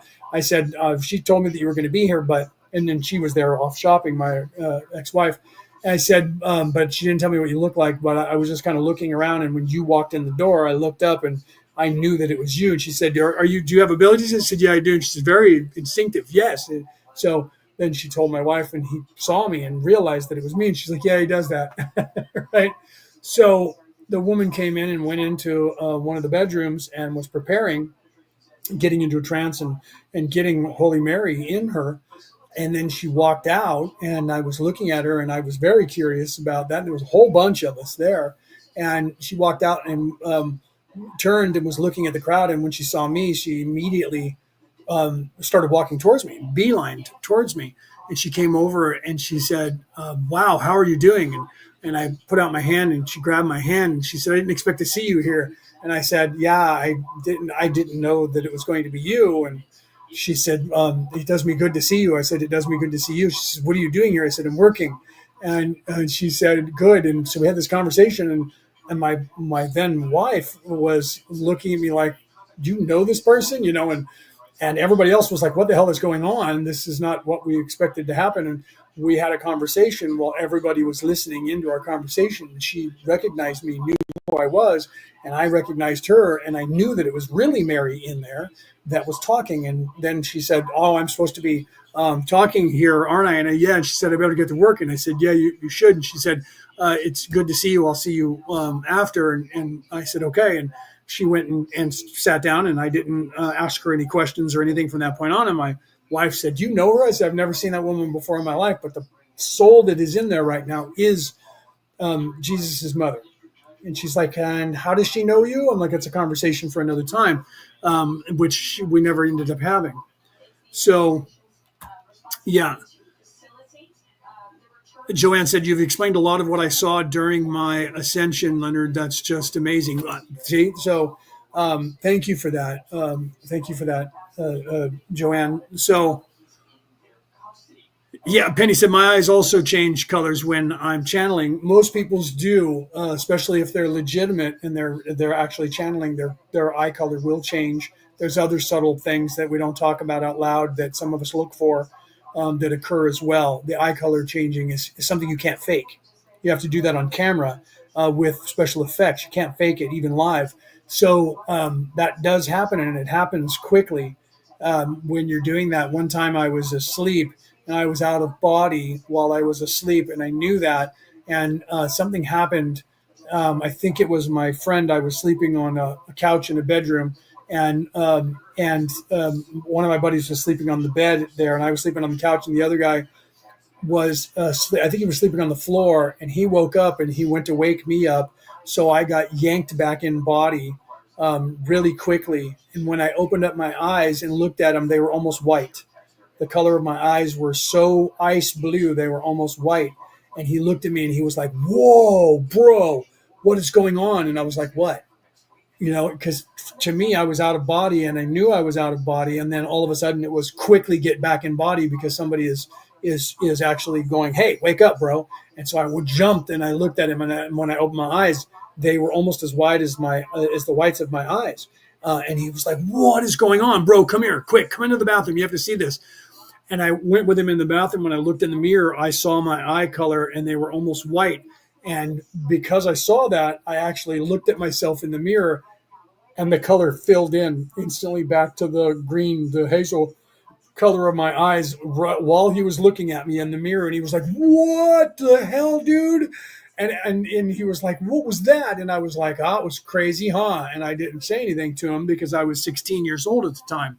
So I didn't say anything to him about why my eyes were a different color at that moment.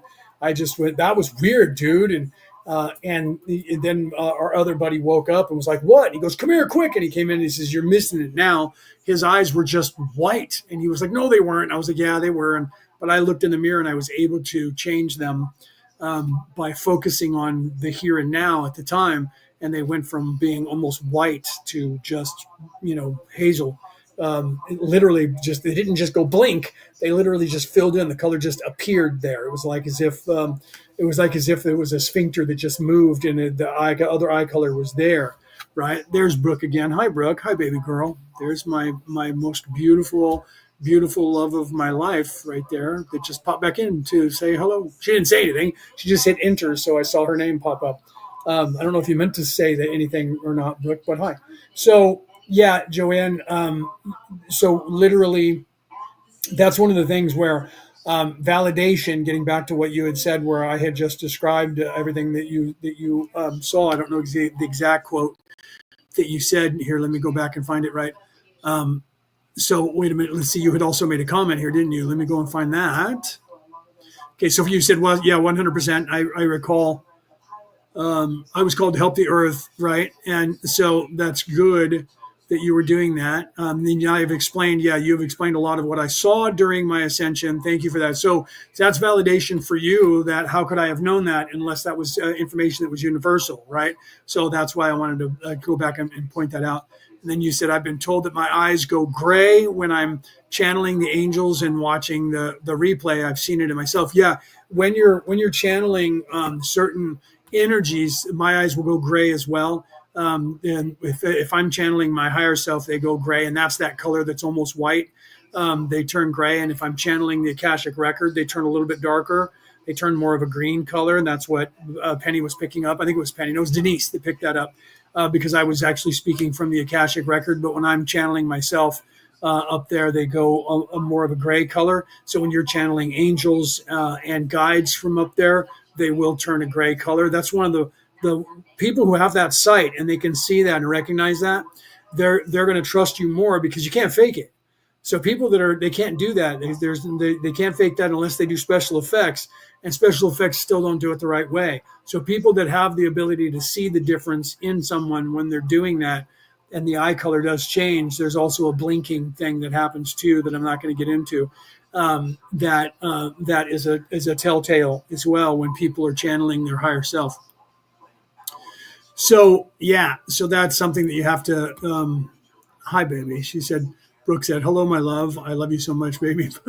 My world and my everything. Thank you, baby. I'm gonna put that up on the screen because I love this woman, and I want the world to see that I love that woman, and that's why I put that up there." Okay, so Penny said, "Leo, does my one pupil get bigger than the other when I'm channeling?" Yeah, that also happens. One pupil will get slightly larger when you're channeling than the other one as well. That does happen. So when people see that, they'll see that you have an eye color change and one pupil gets larger than the other, and then you'll also blink out of sync. The eyes will blink out of sync because you're also seeing with the eyes of seeing this place. So that's where you get like Odin missing one eye. And that's where that whole story comes from, where he gave up one eye to see the past and the future, and that's why he has Mugen and Yunin, the two blackbirds that I have tattooed on my leg, with Odin and the blackbirds, and him missing one eye. That the eye that he gives up, that he doesn't see out of, is his third eye. So when you're channeling, you're actually activating the third eye, and you're actually manifesting the third eye from the left eye in a person, and then the right eye is still seeing out of here, and the left eye is focused like I'm doing now. The left eye is focused from the third eye and not from this eye. And so that was the proverbial eye that went blind for Odin, for him to see the past and the future. He was actually seeing from the perspective of his third eye, and that manifests there. So that's what happens with people, and the eye color changes because you're now channeling from a higher place, or you're channeling angels, archangels, or your higher self, or something from that plane when you're doing that. Well, that's because Joanne said I also found that it does the same thing when I'm doing spiritual healing as well, because your healing that you're doing is coming from your higher self. So you're resonating in the same place. You're moving into your higher self and not being down here in this self. And that's why I tell people when you stop thinking of my higher self in that regard, and you start thinking of I am, that is me. Once you start moving into that process of your ascension, but you have to describe it to people. So then you will say my higher self. So when you're doing spiritual healing, you're not doing it as the Joanne that's down here. You're doing it as your higher self, whatever your name is, as your higher self. I go by Kelto, right? Brooke goes by Satori. We all have a name that we're called there. I go by other names as well, in different realms or for different peoples in different. I don't want to get involved in that on air, but Kelto is my soul name, so I go by Kelto, and people know me as Kelto, but down here I'm Leonard. And then, different people call me different things. Some people call me Lenny, some people call me Len, some people call me Leo, some people call me Hey You. So depending on who you're talking to and in what guise or what hat you're wearing, as it were, you will have. But your soul, your true spirit, has a name that you call yourself. That is your higher self's name. That is not these avatars that you're occupying as a physical body. There's one that's forever. And once you start to associate yourself with that beingness, and that you realize that this is an avatar that's down here, then you move into that personality when you are channeling higher information, higher healing, higher knowledge. You're coming from that place of that knowledge, not being in this body. So you still have to see through these eyes from this avatar in this matrix. So that's when your third eye is what's seeing as your soul, as your spirit, and these eyes are seeing here, but it manifests in the color ratio and the pupil size and the blinking rate. To people that have the ability to see that and perceive it, then they know whether you're legitimately channeling or not. And then the personality of if you're channeling like Holy Mary or something, that personality will be in there that you can actually see. So the person who was there before, if you could recognize that soul, when you look into somebody, they would have moved over, and then Holy Mary came through, for instance, in that person, and then you will see them in the eyes. That personality that's in there, that energy will reflect if you have the ability to see it. And if you don't, then you'll perceive a slight change in color, depending on the information that they're giving you. And then a pupil will be a different size, and the blinking rate will be offset. They'll be individual. There'll be some that'll be the same, but then one eye will blink a little bit more often than the other eye does. And that just is something that is part of people channeling. You can't fake that stuff. You can't go and try to make it look like your one eye's blinking out of order. It's hard to do. And that becomes apparent to people that will see that when you're doing that. Because at best, you can wink at somebody, and that would be about it, right? Penny said, yeah, I noticed that. 100% I noticed that when I was doing shadow work and channeling to myself and sending healing. Yeah, you can see that. You can perceive it in, sometimes it freaks people out when they're like, and then my eye color changed. I think it was possessed. And in some sense, you are, because you're channeling a higher being, and usually yourself in doing that. But if you have the ability to channel, you'll also see that. Your personality changes. The way you talk changes if you're channeling somebody. That's why Bashir, he's very bombastic. He's loud. He's talks faster than the guy who channels him. He's more aggressive, very bombastic, not in an aggressive way, not in a negative way, but he's loud, and he's just a matter of fact, and he's fun. He's actually funny. He actually has a good sense of humor. He has a good personality, and a good knowledge to tell. I don't know that I could keep my eyes closed all that time like that. It takes some, you know what I mean? Sitting, talking to people with my eyes closed. I don't know that I could do that. I guess I could, but at some point I would be wanting to fall asleep, and I like drinking coffee and water and doing things. And so, you know what I mean? I feel more comfortable just leaving my eyes open and do that. Okay. So yeah, if you guys have any other, Brooke said, that happened to me, right? Yes, Brooke.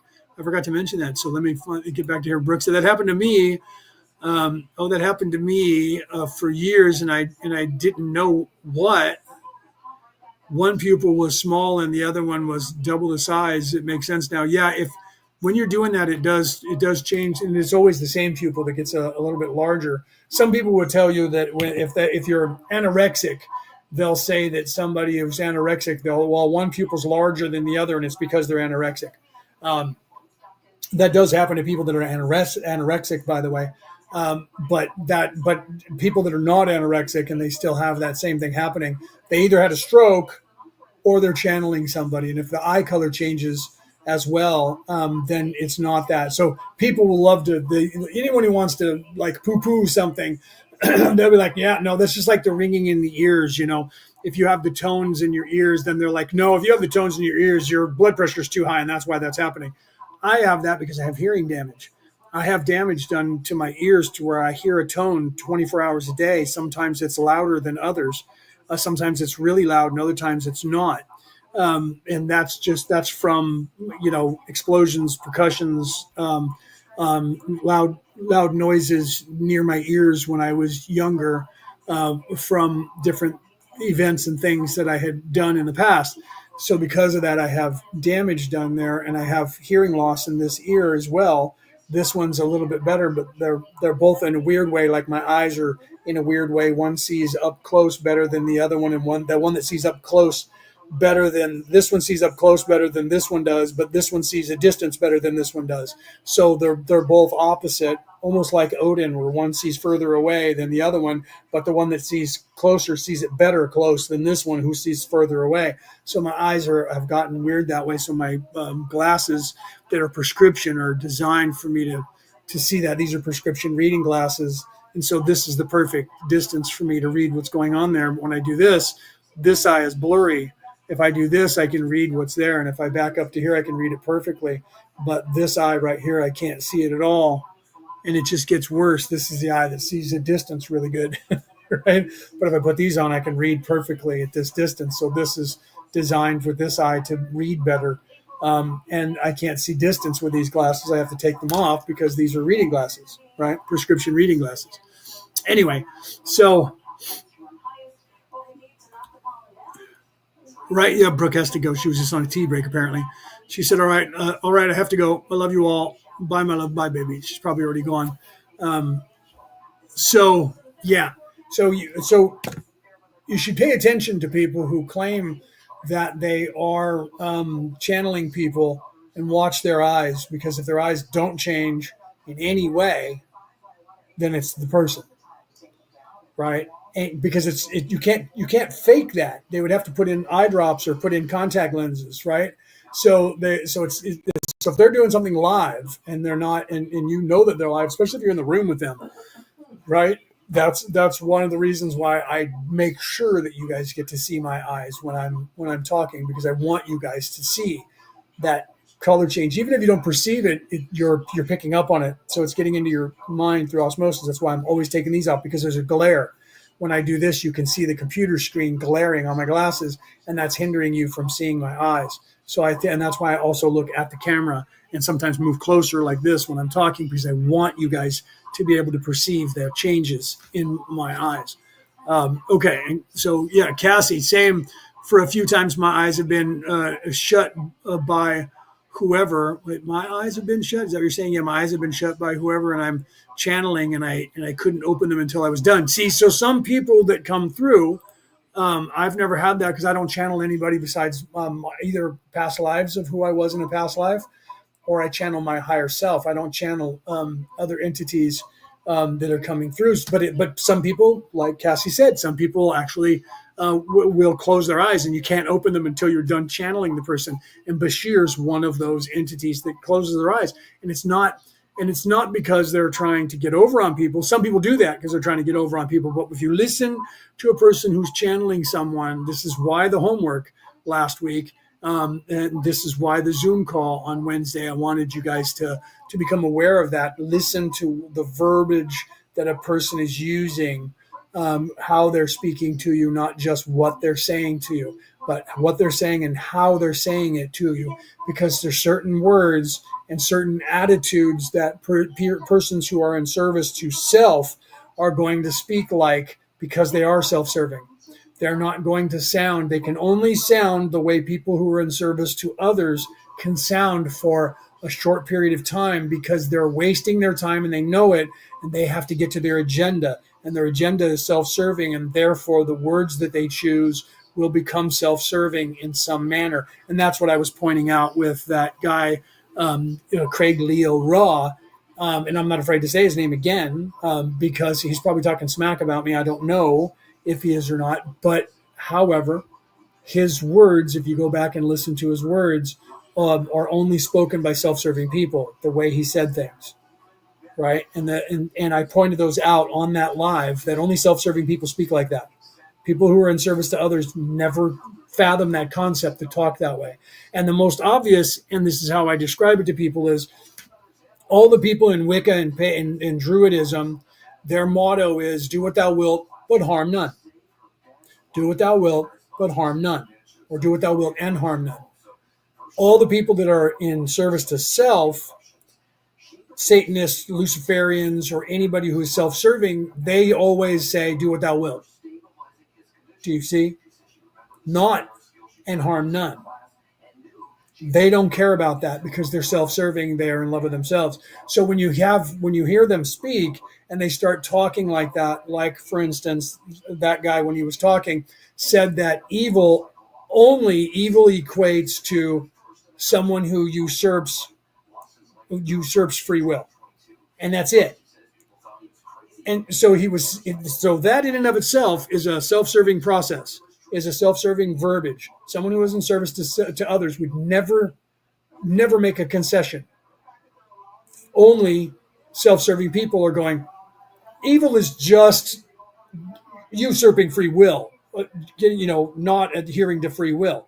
So that suggests that anything other than usurpation of free will is not evil. And that's how they justify everything beneath free will. And that's how evil people run this earth, because they're telling that first of all, they're not letting you know you have free will, and they're not usurping your free will because everything is right out and in the open in front of you. They're just not letting you see it by distracting you away from seeing it with the Jedi mind trick. Okay? Akin to Obi-Wan using the Jedi mind trick on the simple-minded when they were like, hey, these droids look like the ones we were looking for. These are not the droids you're looking for. Oh, these aren't the droids we're looking for. Right? He said that to the other guys. The other guys couldn't hear him saying that. And he was saying it. You do not need to see their identification. We don't need to see their identification. They can go about their business. They can go about their business. Move along. Move along. Move along. Okay? So they do that to you on television and the news and in radio and books. They do it to you in songs. They do it to you in movies. And they tell you what they want you to think. But what they do is they skirt around free will by not taking your free will away from you and putting out there that a disclaimer, or putting out there that these views are not necessarily those of the channel by a person. And that's how they get around that. So you have free will to change the channel whenever you want. You have a remote control and it's not locked into that channel. Therefore, whatever they tell you on that channel is your free will because you're staying there and exposing yourself to it. So it doesn't matter that what they're telling you is evil and spreading fear into you. You have the ability to change the channel whenever you want. So technically, legally, you have free will. They're just not telling you that. So they're like, breaking news, you need to know Donald Trump is the devil and evil. Donald Trump needs to be assassinated and impeached. And you're sitting there going, yeah, Donald Trump, get him. Oh, get him. And they're not usurping your free will because you can change the channel anytime you want, or you can mute them. And you can also go, yeah, I don't agree with that. Do you see? So because of that, technically and legally in this matrix, they're not going against your free will. Is that evil? They're calling for the murder of another human being. And they're trying to get you to think that too. That's evil. Self-serving people are the only ones that would want to kill someone who doesn't think like them. People who are in service to others aren't thinking, yeah, Donald Trump should be assassinated. We should kill him because there's other politicians that I would rather have in charge. Not maybe we should vote on it and get him out of office. No. When people voted on it and put him in office, well, I don't agree with that. Even though it's the majority of the people, I don't agree with that, so we need to kill him. Self-serving people think like that. People in service to others don't want conflict, don't want to kill somebody, don't want to end someone's life because they don't agree with them. But I'm not usurping your free will. And that was his argument. that, well, it's only when you usurp free will. No, it's not. And anybody who was in service to others, who claimed to be Ra, by the way, would know the answer to that, because Ra is warning about that. And he was contradictory to being the Ra collective in his attitude and in the way he spoke. So therefore, he had to have only been in service to self. Otherwise, he wouldn't speak the way he did. You have to be aware of that in everything that's going on. That's why I played that video, because that video masked it very well. Told you all the things that you needed to know and all the things that you want to do to ascend. But it was telling you, you're not going to change the world. Do not change the world. Do not even help other people. Be worried about yourself. Teaching you to be self-serving. I don't need to be helping other people. These are not the droids I'm looking for. You do not need to be changing the world. You just need to change yourself. I don't need to change the world. Status quo, leave it alone. Take care of yourself. Worry about yourself. Don't get involved in things that are not in your lane. Stay in your lane. That's what that video was telling you. And that's why I played that video and gave it to people and said, here's homework. I want to know what people's opinion of this is, because I wanted to see how many people were aware of how many times that person in that 11-minute video, 12-minute video, was pushing you away from doing anything to help the world itself and pushing you towards helping yourself. And in truth, no one caught it. No one brought that up. No one caught it that saw the video, that talked about it. The only people who saw that video and caught that were Brooke and myself. And she saw it and I didn't see it. And she said, you need to look at this video. Tell me what you think of it. I looked at the video and went, okay, this is what I'm seeing here. And she said, yeah, and it happens many, many times. And then we discussed it and said, I think I should put this in. She said, I think you should put this in the Law of One. This would be a good topic for Wednesday. I said, great idea. I agree with that. I think it would be a great idea for the Law of One for homework for the Zoom call. We put it in there. Not everybody watched it. No one caught it because no one's looking for it, because you didn't expect it. You trusted that I would give you a video that was a good video, and everybody just watched it well, Leo posted it, so it's got to be something good. He never posts anything that's negative, so it's got to be something good. So you trusted me, and you didn't catch the stuff that was in there. That was okay. There was no right and wrong with that, because I was going to point it out either way. I just wanted to see who would actually go beyond that and say, okay, that was a good video. I'm not sure why you gave it, but were you aware that it said this, this, and this? And nobody actually caught that.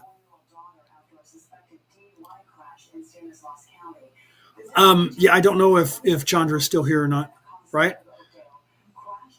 Yeah, I know, Reese, you weren't even here. I even asked about that. Where was Reese? He didn't come into the call. I asked Brooke that, and she said that you had stuff that you were doing, that you were off doing things. I think you were working or something. You were away. You were working or something.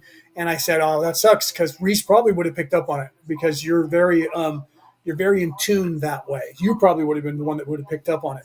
And I was hoping that you were going to pop in and give the critique of it, but you weren't there, which is okay. There's nothing wrong with that, right? And Joanne, you missed it, yeah, on Wednesday. You missed Wednesday, but you watched it, yeah, right? So you did watch it. Yeah, Fiona, good day. Fiona said, "Good day, Leo. Good day, mate." And all around, yeah. So when you guys, yeah, Cassie said, "I'm sorry, I forgot." That's okay. Nobody's required to do anything. Watch it or otherwise, or show up or otherwise, it's okay. I was just throwing it out there to see if anybody was perceiving it, and still didn't care if anyone watched it, because then I was going to describe what the video was, and in the hopes that people would then go back and watch it and then listen and go, wow, he's right. This is what they say. But even if you don't do it there, my point of all of that was because of the session that we were on.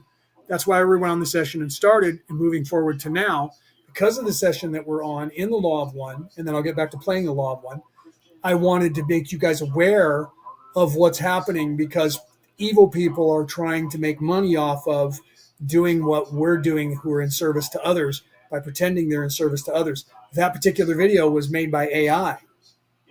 That video was made by AI, which means the AI device that made that video was either programmed by the person wanting that video to do that, or that AI was programmed to be predisposed to ensure that the status quo stays the status quo when creating something for spirituality, discouraging people without their knowledge away from trying to fix the earth, trying to change the dynamic of the power struggle on Earth between those in service to self and those in service to others.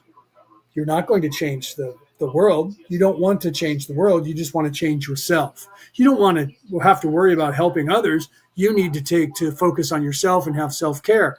That's what that video was saying. Okay, let's get back to the law of one. Okay. So let me go back over here and let me put it in full screen first, and then press play, and we will continue. Question 89.26.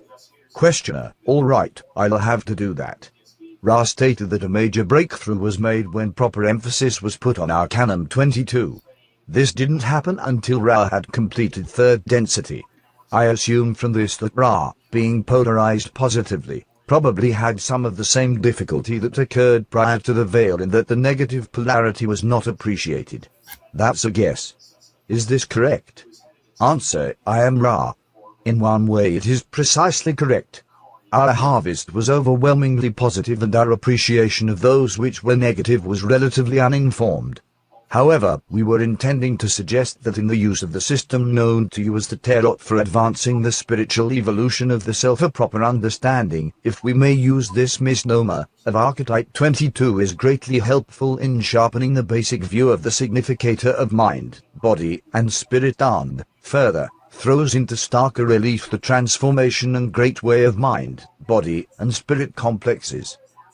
Question 89.27. Questioner: was some of Ra's population negatively harvested at the end of Ra's third density? Answer: I am Ra.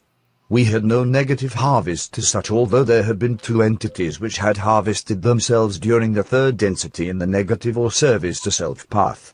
There were, however, those upon the planetary surface during third density whose vibratory patterns were in the negative range but were not harvestable.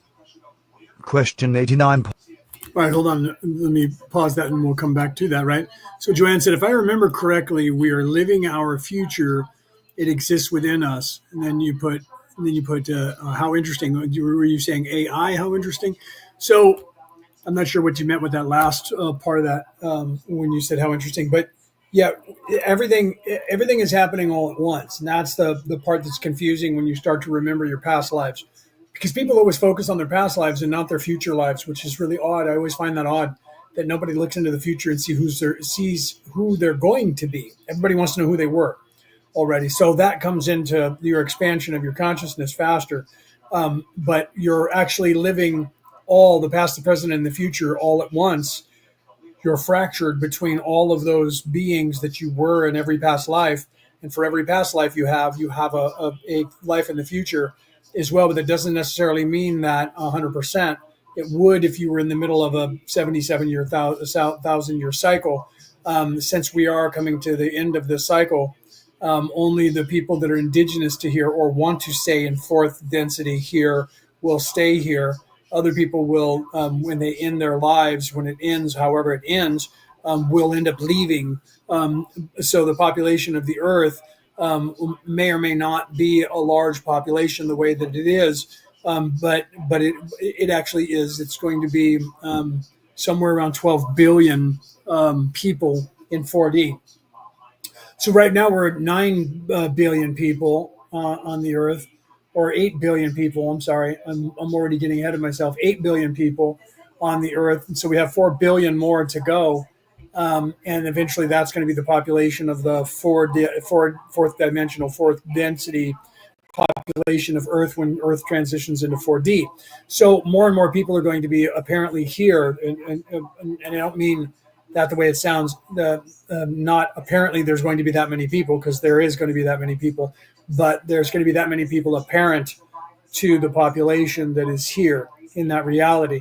And what's happening is there's already 6 billion people in 4D on this Earth. Yes. And they're going to blend with what we have here now at the 7 billion, almost 8 billion mark. And then some of us are going to be leaving. So when the two blend together, it'll be an expansion up to 12 billion, and the people that are 4D and the people that are 3D moving into 4D won't notice any change. So because they're going to be still mostly veiled. So the people that are ready to leave will leave at the end of their life cycle. And if we're doing it right, which we believe we are, then nobody's going to have to stay really, if they don't want to, past 2050, thereabouts. The Earth will then, and the genome of the humans will then be changed enough, and the Earth itself will move into 4D, or the humans will move into 4D, and those people who aren't ready to be 4D, just when their life ends from natural causes, whatever happens, they'll just move to another planet. They'll just be reborn on another third dimensional planet, the closest one to here, and they'll be veiled again, and they won't notice anything. They'll never even remember this Earth. And then the people that transition into 4D on Earth, they're not going to remember anything either. They're just going to be, it's Earth. And then when you come up with things of what happened now, they're going to go, that didn't happen here. I don't understand what you're thinking. You're just remembering that wrong. And whether or not it'll still be called the Mandela effect, it could change, because anything can change. So it could be called something else, but it'll be that. And they'll be like, that's the Mandela effect. You just think that you remember it that way. And those events never really happened. And that's going to be the way it will be. And then when you look in history at film footage and things, there won't be the things that happened that are happening now, but not all of them. It's not going to change that drastically, but it's going to change. It's going to change a lot in that time period. Okay, let's continue here. Otherwise, I'll have to turn my camera off so you guys can see me while I'm talking. So it's easier to just let Ross start talking and then move on. Point 28. Questioner, what was Ra's average total population incarnate on Venus in third density? Answer, I am Ra. We were a small population which dwelt upon what you would consider difficult conditions. Our harvest was approximately 6,500,000 mind, body, spirit complexes.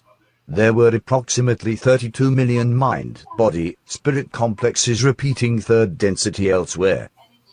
Question 89.29. See, so there's a scenario right there that Ra's talking about. So what was Ra's average total population incarnation on Venus when Venus was in the Goldilocks zone of third dimension? That's me saying that last part, not the question from Dawn. So the question from Dawn was, what was Ra's average total population incarnate on Venus in third density? So at that time, Venus was in the position closer to the Earth, or closer to the position where the Earth is in now, away from the sun. And that spawned the third dimensional life forms to be on Venus. Venus has now moved far enough away from the Earth to where you cannot have third dimensional life forms anymore. And the Earth is now occupying that same distance away from the star Sol. Okay, and we're moving away from the sun at a slow rate of speed as well, and that's why third dimensional beings will no longer be serviced on this Earth, and only fourth dimensional will be 1, 2, 4, and 8, and then eventually the next planet to us will then start coming into this zone, and it'll be in another couple of million years. We'll come into this zone, and third dimensional life forms will evolve on that planet, the next planet that's in from us. So then Ra answers with, we were a small population which dwelt upon what you would consider difficult conditions. Our harvest was approximately 6,500,000 mind, body, spirit complexes. There were approximately 32 million mind, body, spirit complexes repeating third density elsewhere. Okay, so 6,500,000 people graduated in that harvest, and the planet Venus no longer supported third dimensional life. So 32 million people who were on that planet, when they died, they were moved to another planet, which was the next closest third dimensional planet, to continue their evolution. Okay, those people never knew the difference. They didn't go to Earth because Earth wasn't here at the time in this Goldilocks zone, so they went to a different planet that is the closest planet to this one that occupied at that time the same range from another star that would give them the same opportunity to have third dimensional life forms. Okay, so there's an example of what I was talking about in this solar system, and what Terrence Howard was talking about when he said that the planets evolve depending on the distance away from the sun. And I would love to talk to him about that, because I don't know if he was referring to the law of one, if he's read the law of one, or if that's something that he came up with in physics and can in some way, because he has the theory about how that evolves and how that works. And so I would love to talk to him about that, to find out that information and more about that, because it also is in physics where you can see that dynamic in physics that prove that to be something that, but it's still theoretical, and scientists are, some of them are still not sure that they are thinking that. So let's continue with session 89, question 29. What was the attitude prior to harvest of those harvestable entities of Ra with respect to those who were obviously unharvestable? Answer: I am Ra. Those of us which had the gift of polarity felt deep compassion for those who seemed to dwell in darkness. This description is most apt, as ours was a harshly bright planet in the physical sense. There was every attempt made to reach out with whatever seemed to be needed. However, those upon the positive path have the comfort of companions, and we of Ra spent a great deal of our attention upon the possibilities of achieving spiritual or metaphysical adepthood or work in indigo ray through the means of relationships with other selves. Consequently, the compassion for those in darkness was balanced by the appreciation of the light. Question 89.30. Questioner: would Ra have the same attitude toward the unharvestable entities, or would it be different at this nexus than at the time of harvest from the third density? Answer: I am Ra. Not substantially. To those who wish to sleep we could only offer those comforts designed for the sleeping. Service is only possible to the extent it is requested. We were ready to serve in whatever way we could. This still seems satisfactory as a means of dealing with other selves in third density. It is our feeling that to be each entity which one attempts to serve is to simplify the grasp of what service is necessary or possible. Question 89.31. Questioner: what techniques did the two negatively harvested entities use for negative polarization upon such a positively polarized planet? Answer: I am Ra. The technique of control over others and domination unto the physical death was used in both cases. Upon a planetary influence much unused to slaughter, these entities were able to polarize by this means. Upon your third density environment at the time of your experiencing such entities would merely be considered, shall we say, ruthless despots which waged a holy war. Question 89.32. Questioner: did these two entities evolve from the second density of the planet Venus along with the rest of the population of Venus that became Ra from second density to third? Answer: I am Ra. No. Question 89.33. Questioner: what was the origin of the two entities of which you speak? Answer: I am Ra. These entities were wanderers from early positive fifth density. Question 89.34. Questioner: and though they had already evolved through a positive fourth density, they, shall we say, switched polarity in the reincarnating in third density. Is this correct?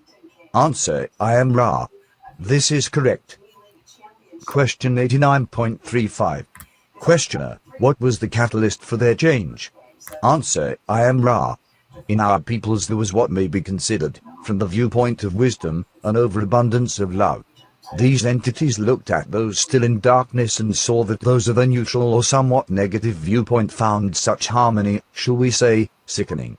The wanderers felt that a more wisdom-oriented way of seeking love could be more appealing to those in darkness. First one entity began its work. Quickly the second found the first. These entities had agreed to serve together, and so they did, glorifying the one Creator, but not as they intended. About them were soon gathered those who found it easy to believe that a series of specific knowledges and wisdoms would advance one towards the Creator. The end of this was the graduation into fourth density negative of the wanderers, which had much power of personality, and some small deepening of the negatively polarized element of those not polarizing positively. There was no negative harvest to such. Question 89.36. Questioner: what was the reason for the wandering of these two wanderers, and were they male and female? Answer: I am Ra. All wanderers come to be of assistance in serving the Creator, each in its own way. The wanderers of which we have been speaking were indeed incarnated male and female, as this is by far the most efficient system of partnership. Question 89.37. Questioner: as a wild guess, one of these entities wouldn't be the one who has been our companion here for some time, would it? Answer, I am Ra. No. Question 89.38. Questioner, then from what you say I am guessing that these wanderers returned or wandered to Ra's third density, possibly to seek greater wisdom in what they saw as an overabundance of compassion in the Ra culture. Is this correct? Answer, I am Ra. This is incorrect in the sense that before incarnation it was the desire of these wanderers only to aid in service to others. The query has correctness when seen from the viewpoint of the wanderers within that incarnation. Question 89.39. Questioner, I just can't understand why they would think that a planet that was doing as well as the population of Venus was doing, as far as I can tell, would need wanderers in order to help with the harvest. Was this at an early point in Ra's third density? Answer, I am Ra. It was in the second cycle of 25,000 years. We had a harvest of 6 out of 30, to speak roughly, of millions of mind, body, spirit complexes, less than 20%. Wanderers are always drawn to whatever percentage has not yet polarized, and come when there is a call. There was a call from those which were not positively polarized as such, but which sought to be positively polarized and sought wisdom, feeling the compassion of other selves upon Venus as complacent or pitying towards other selves. Question 89.40. Right. So you have to realize that even on different places, different planets, different ecosystems, there is still the need and possibility for. Let me put myself up here so you can see the need and possibility for ad libbing, because we have free will. So those two entities had decided that they were going to speed up the process by changing the matrix, and they introduced chaos into that matrix for the betterment of good. And those two entities got together and found each other, and then did the same process that was used to create the chaos and the veiling altogether. They also did the exact same thing for the process of hoping to speed things up. But you can see here that it did more harm than good, even though they had good intentions. So that's akin to using the one ring from the Lord of the Rings to control the other 7 rings. And that, if you think about the rings, there's 7 of them, 7 chakras. So they're all archetypes, and the rings went out to certain archetypes of human beings. And there was one ring that ruled them all, but it was controlled by a negative entity, which would be the ego. And depending on the person and the size of the ego that race has, or the peoples have, humans being having the largest ego, being the youngest, they were more susceptible to the evils of that one ring, where you had hobbits who hobbits were had less of an ego. Not all of them, because some of them did, but the ones who were in service to others had far less of an ego controlling them than humans that were in service to others. So there was still a struggle, like with Aragorn, him worrying about him being his great grandfather and being corrupted by the ring, or the ring. It's not just the ring itself, but by his very nature, being corrupted, because his great grandfather was the one who was had the ring and wouldn't give it up, and became subject to the one ring. And all the others, even Gandalf the Grey and Galadriel, didn't want to have the ring, even though they were very powerful in service to others. They were both worried that they would become, because of their humanness and their ego as humans, that they would be seduced by the One Ring. So the whole story of the Hobbit and the rings of power are about your chakras and balancing the chakras, either in service to self or in service to others. So that entire scenario of the dichotomy of that battle that was going on between good and evil was basically about the same battle that's going on between God and the devil here, but they just took out that religious aspect of the spirituality. There was no God in there, but there was a devil in there, devil being Sauron. There was no God that was apparent in that at all. There was no religion involved in all of that, in any of those books either. No spirituality either. Everyone there was just mundane and had nothing to do with spirituality whatsoever on the forefront of the storyline. There was no spirituality or religion involved in the storyline, except for in the background, in the actual story that was being told to you was purely about that. But there was nothing in the story that would tell you that. You would have to understand that or understand that and see what they were talking about and realize the symbology of 7 rings of power and one to rule them all, and having 7 chakras and the like, and then noting that evil people, self-serving people, are the ones that were trying to get a control of the rings to control everybody else, and people that are in service to others were trying to stop them from doing so. That dynamic becomes very apparent in there, in that storyline. Okay, let me put this back up in full screen here and we'll continue. But you have to realize that that was the scenario that was being played out there on Venus when Ra did that, and they were innocently trying to utilize that power and things for the betterment of good, to help spontaneously speed up the process of the people and realign them. And it didn't work out as well as they wanted it to. By doing that, it did a little bit more harm, but eventually it did work itself out. And you'll see that if Ra continues in this conversation here. Questioner: what was the attitude of these 2 entities after they graduated into 4th density negative and, the veil being removed, realized that they had switched polarities? Answer: I am Ra. They were disconcerted. Question 89.41. So it was confusing to the 2 of them the same way it was confusing for the entities that did it for the very first time when the creator created that. So the creator allows for that scenario to play out in different places, to continue to evolve that scenario to see if there's a better way.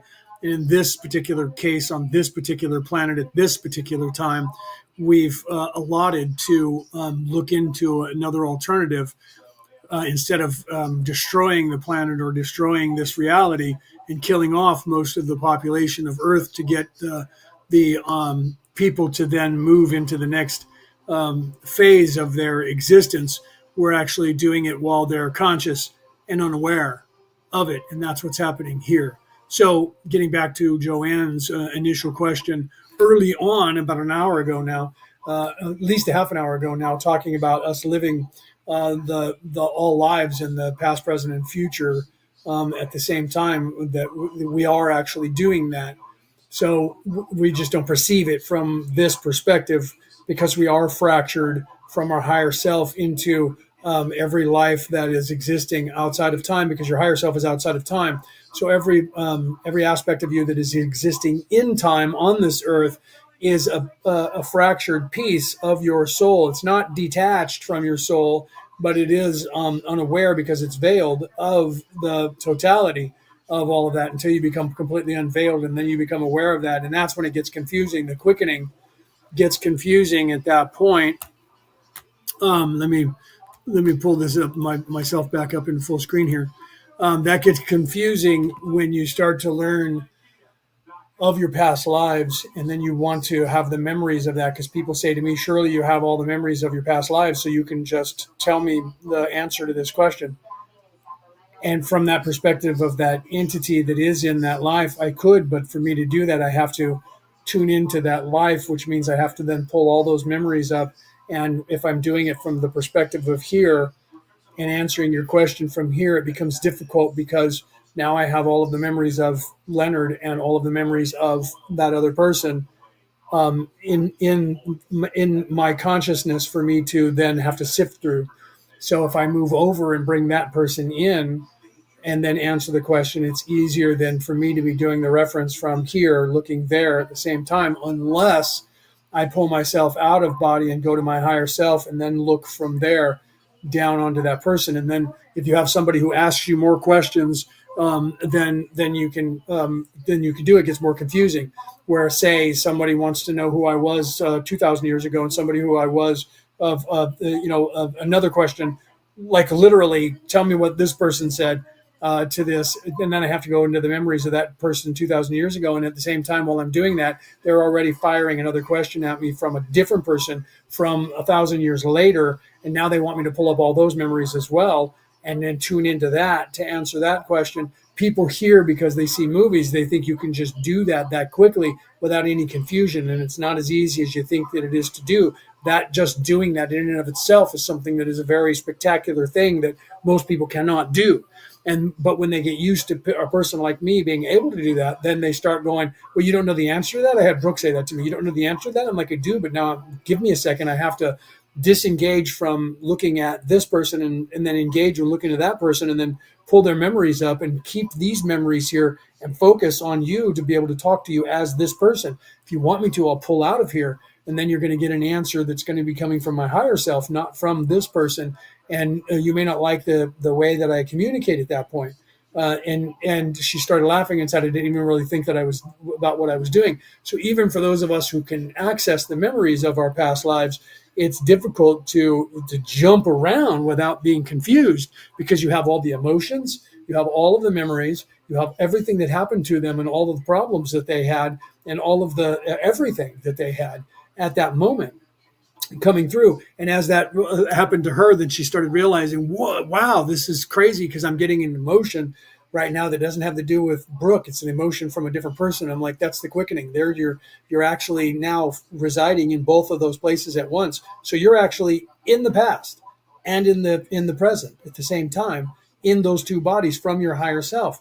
And that gets confusing, because the emotion of what's going on at that moment for you is coming through to now. And she's like, okay, now I get what you go through. That's why people only channel one person at a time when they channel, because it has that almost split personality feel to it, and it gets kind of weird, right? Yeah, it is. Joanne said that would be confusing, right? It is. Shelley, welcome. So it is confusing when you do that, right? Joanne, it is. So you have to channel one person at a time, disengage, just like when you're reading somebody and you release the energy from whoever it is that you're speaking to on behalf of that person, their mother, their father, their someone who's passed on. This is why I'm using that reference, because you do this.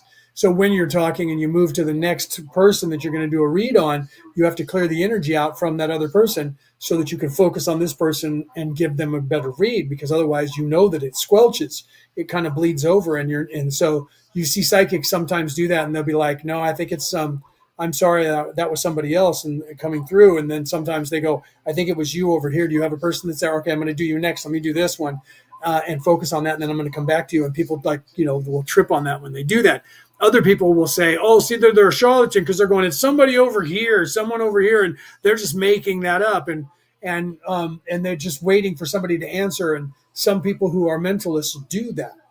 And that's why. But people who are psychics know the difference, and people who are watching psychics know the difference.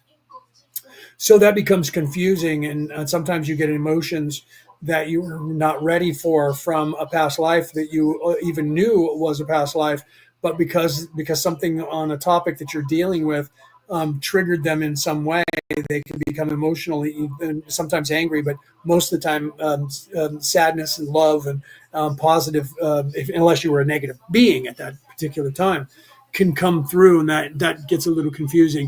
That's what we call the quickening when you do that, and because your energy has to speed up. You have to speed up faster to perceive the two different time dilations without getting stuck in one or the other. So it's easier to move over yourself and bring in your own past life and channel that person than it is to channel an external entity to bring in until you get used to working with that entity.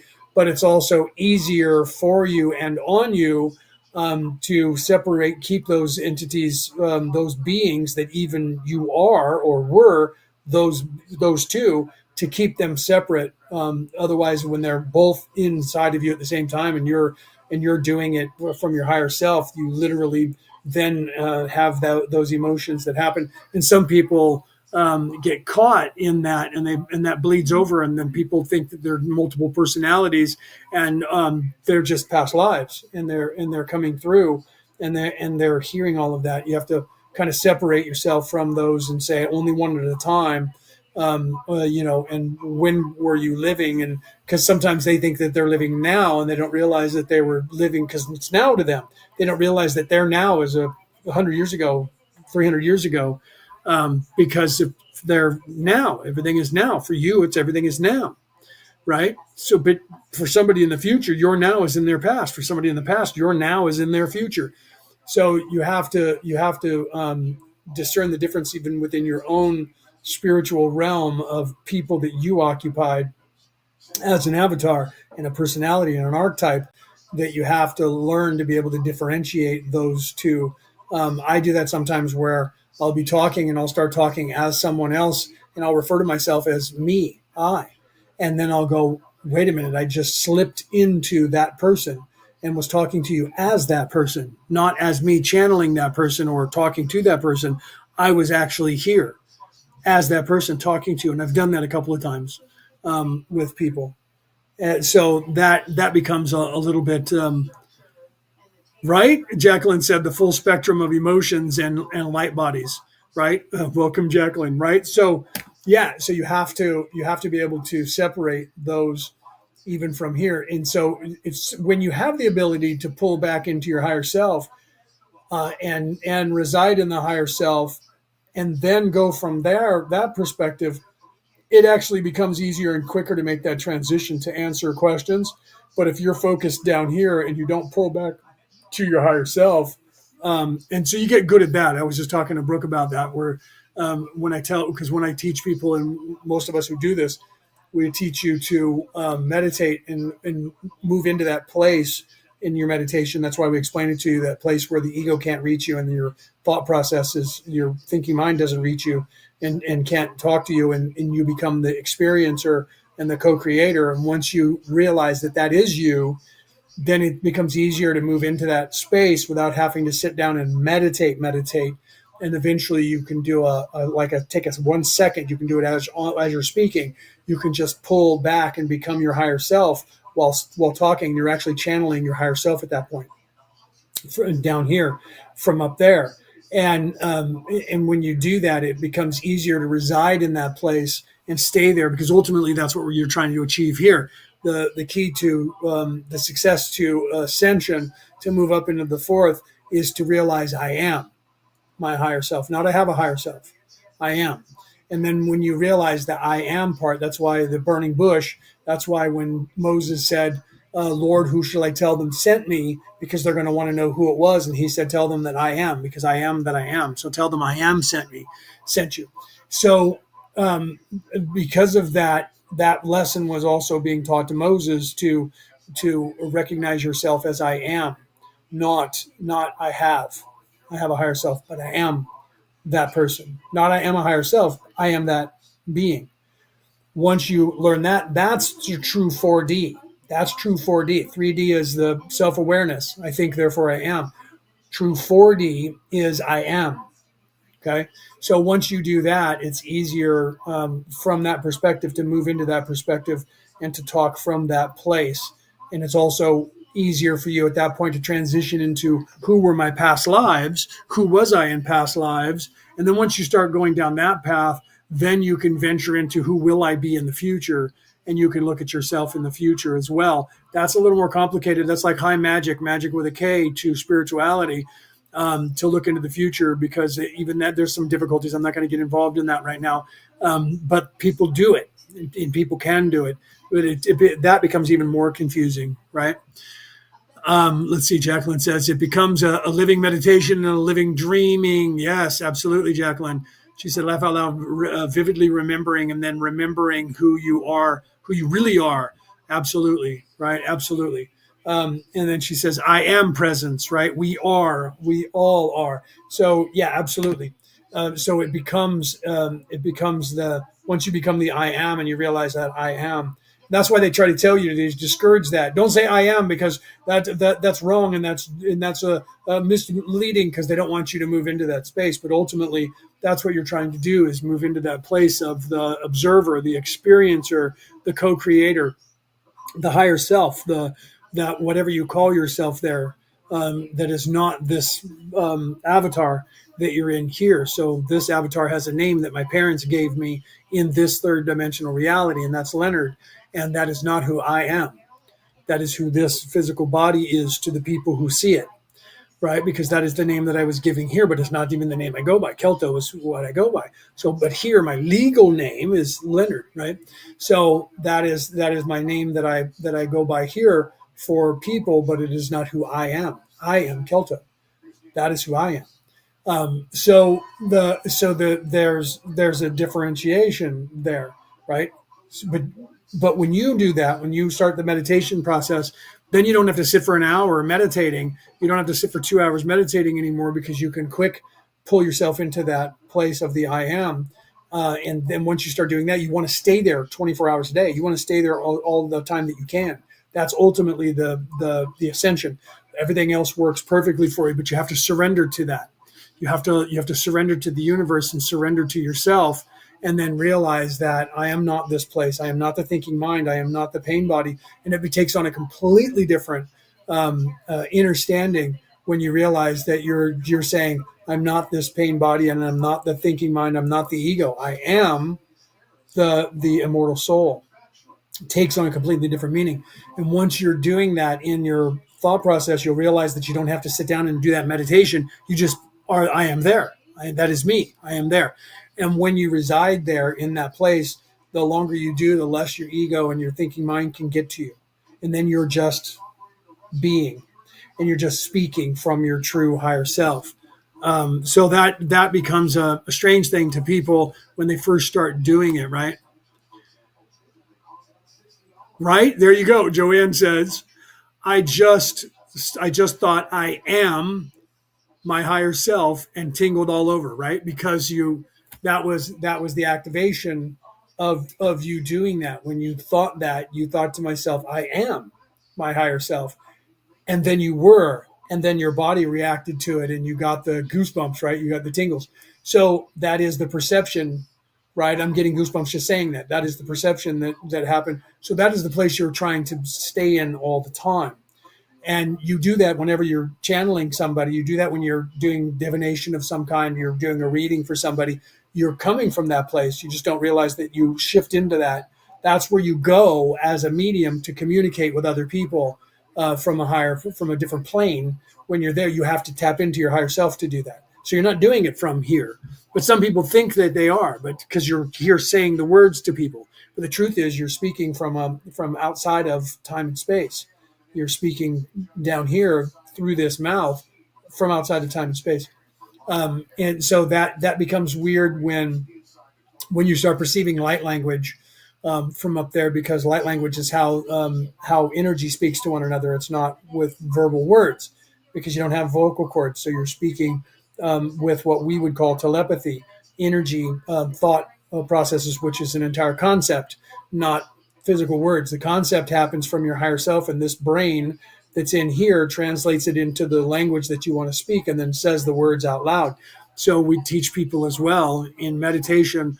When people say, how do I know that my ascension process is happening? When you're able to perceive the concept before the thought process, you're realizing yourself as your higher self, being the co-creator. Then the mind thinks it, translates the light language into words for you, and then the mouth says it. When you're able to perceive those three events, two before the vocal words coming out of your mouth, the thought process is what everybody thinks they are, but you're actually the one that fires the entire concept to the mind. That happens a nanosecond before the mind actually thinks the entire concept into words for your mouth to say them. You will be able to perceive that when you meditate more. You find yourself in that place, and you start hearing that thought process anyways, as a quick thing. It's a whole concept. You'll start hearing that. You'll start feeling it and sensing it. And so, like when I'm talking to you, I can now go beyond that and perceive the actual light language that's going on there. And so a lot of people start doing that now when they're speaking and doing readings, and they start with light language coming out of their mouth. And what's happening is that's actually coming from the higher self and bleeding through the mind and coming out as best that it can in the audible sounds.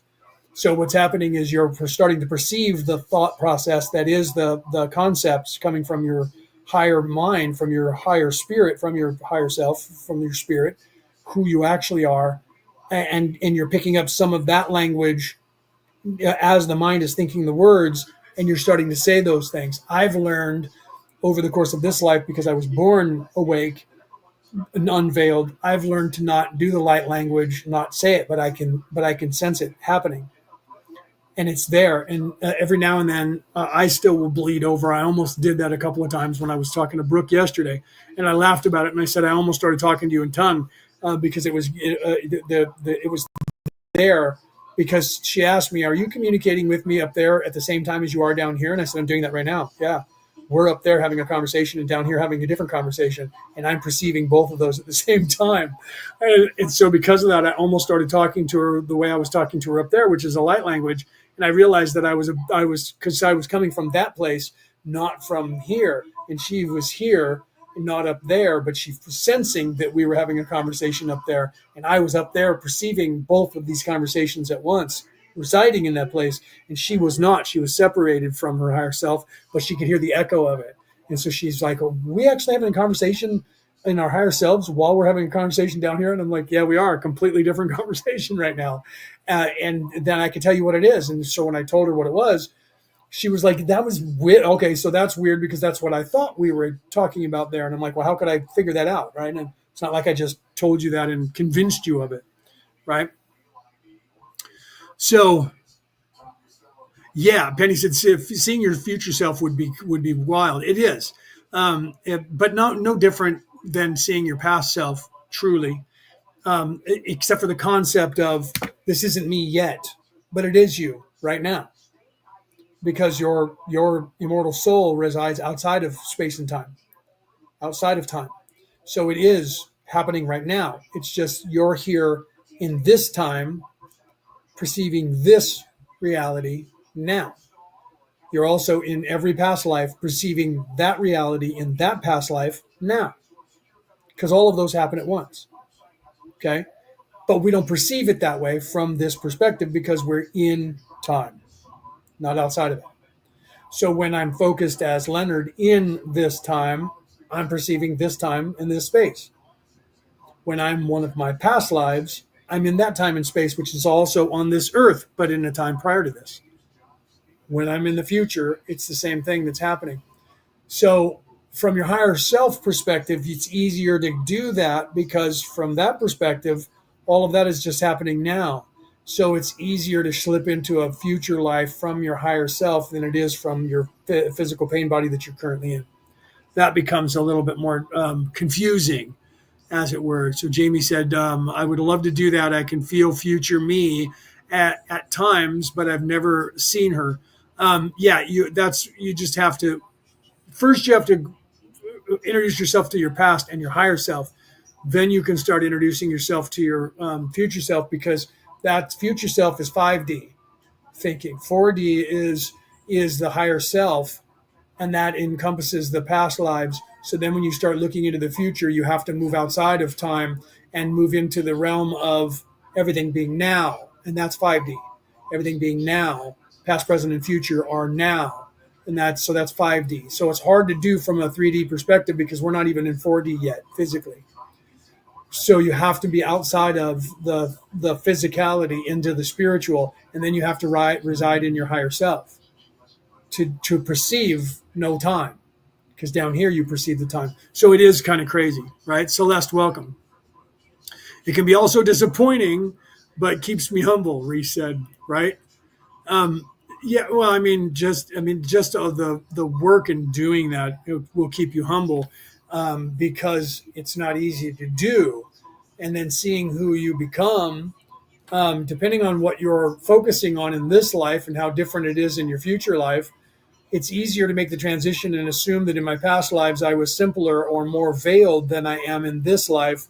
But if you were doing something backwards and you're unaware of that in this life and don't perceive it, and then you look at yourself in the future life and see yourself being veiled, then you go, "What the hell? How do I go backwards?" Because you're doing things in a different order, and that's something that you wanted to either brush up on, or you didn't do that portion of your existence yet because you were focusing on something different in this lifetime that is more advanced than what you haven't accomplished yet. And now in a future life, you don't even believe in God, say, and you're just living in 3D. That would, from the perspective of not understanding or understanding the total package of what have I learned compared to what I was setting down for myself to learn in all lifetimes, knowing, oh, I bypassed that life to be in this life or these other lives to be more advanced, and I still have to go backwards and do that. You have to realize that concept to perceive it, or you have to perceive it to realize it, and then know, oh, okay, I'm not actually going backwards. I just skipped that part and went to another part that I wanted to learn first. And that's why I tell people that you don't always, when you meet somebody and you look at them and go, I'm very awake and that person is very asleep, they must be a young soul. That doesn't necessarily mean that. That doesn't mean that at all. Okay?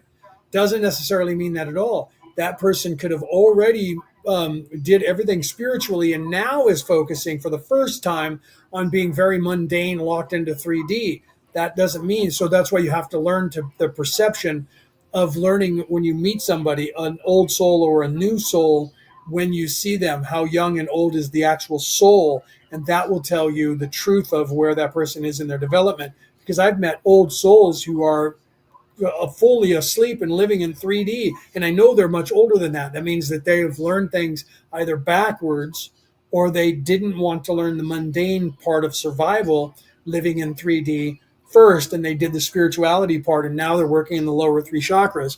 And so you can't just judge a book by its cover. That's where that term comes from.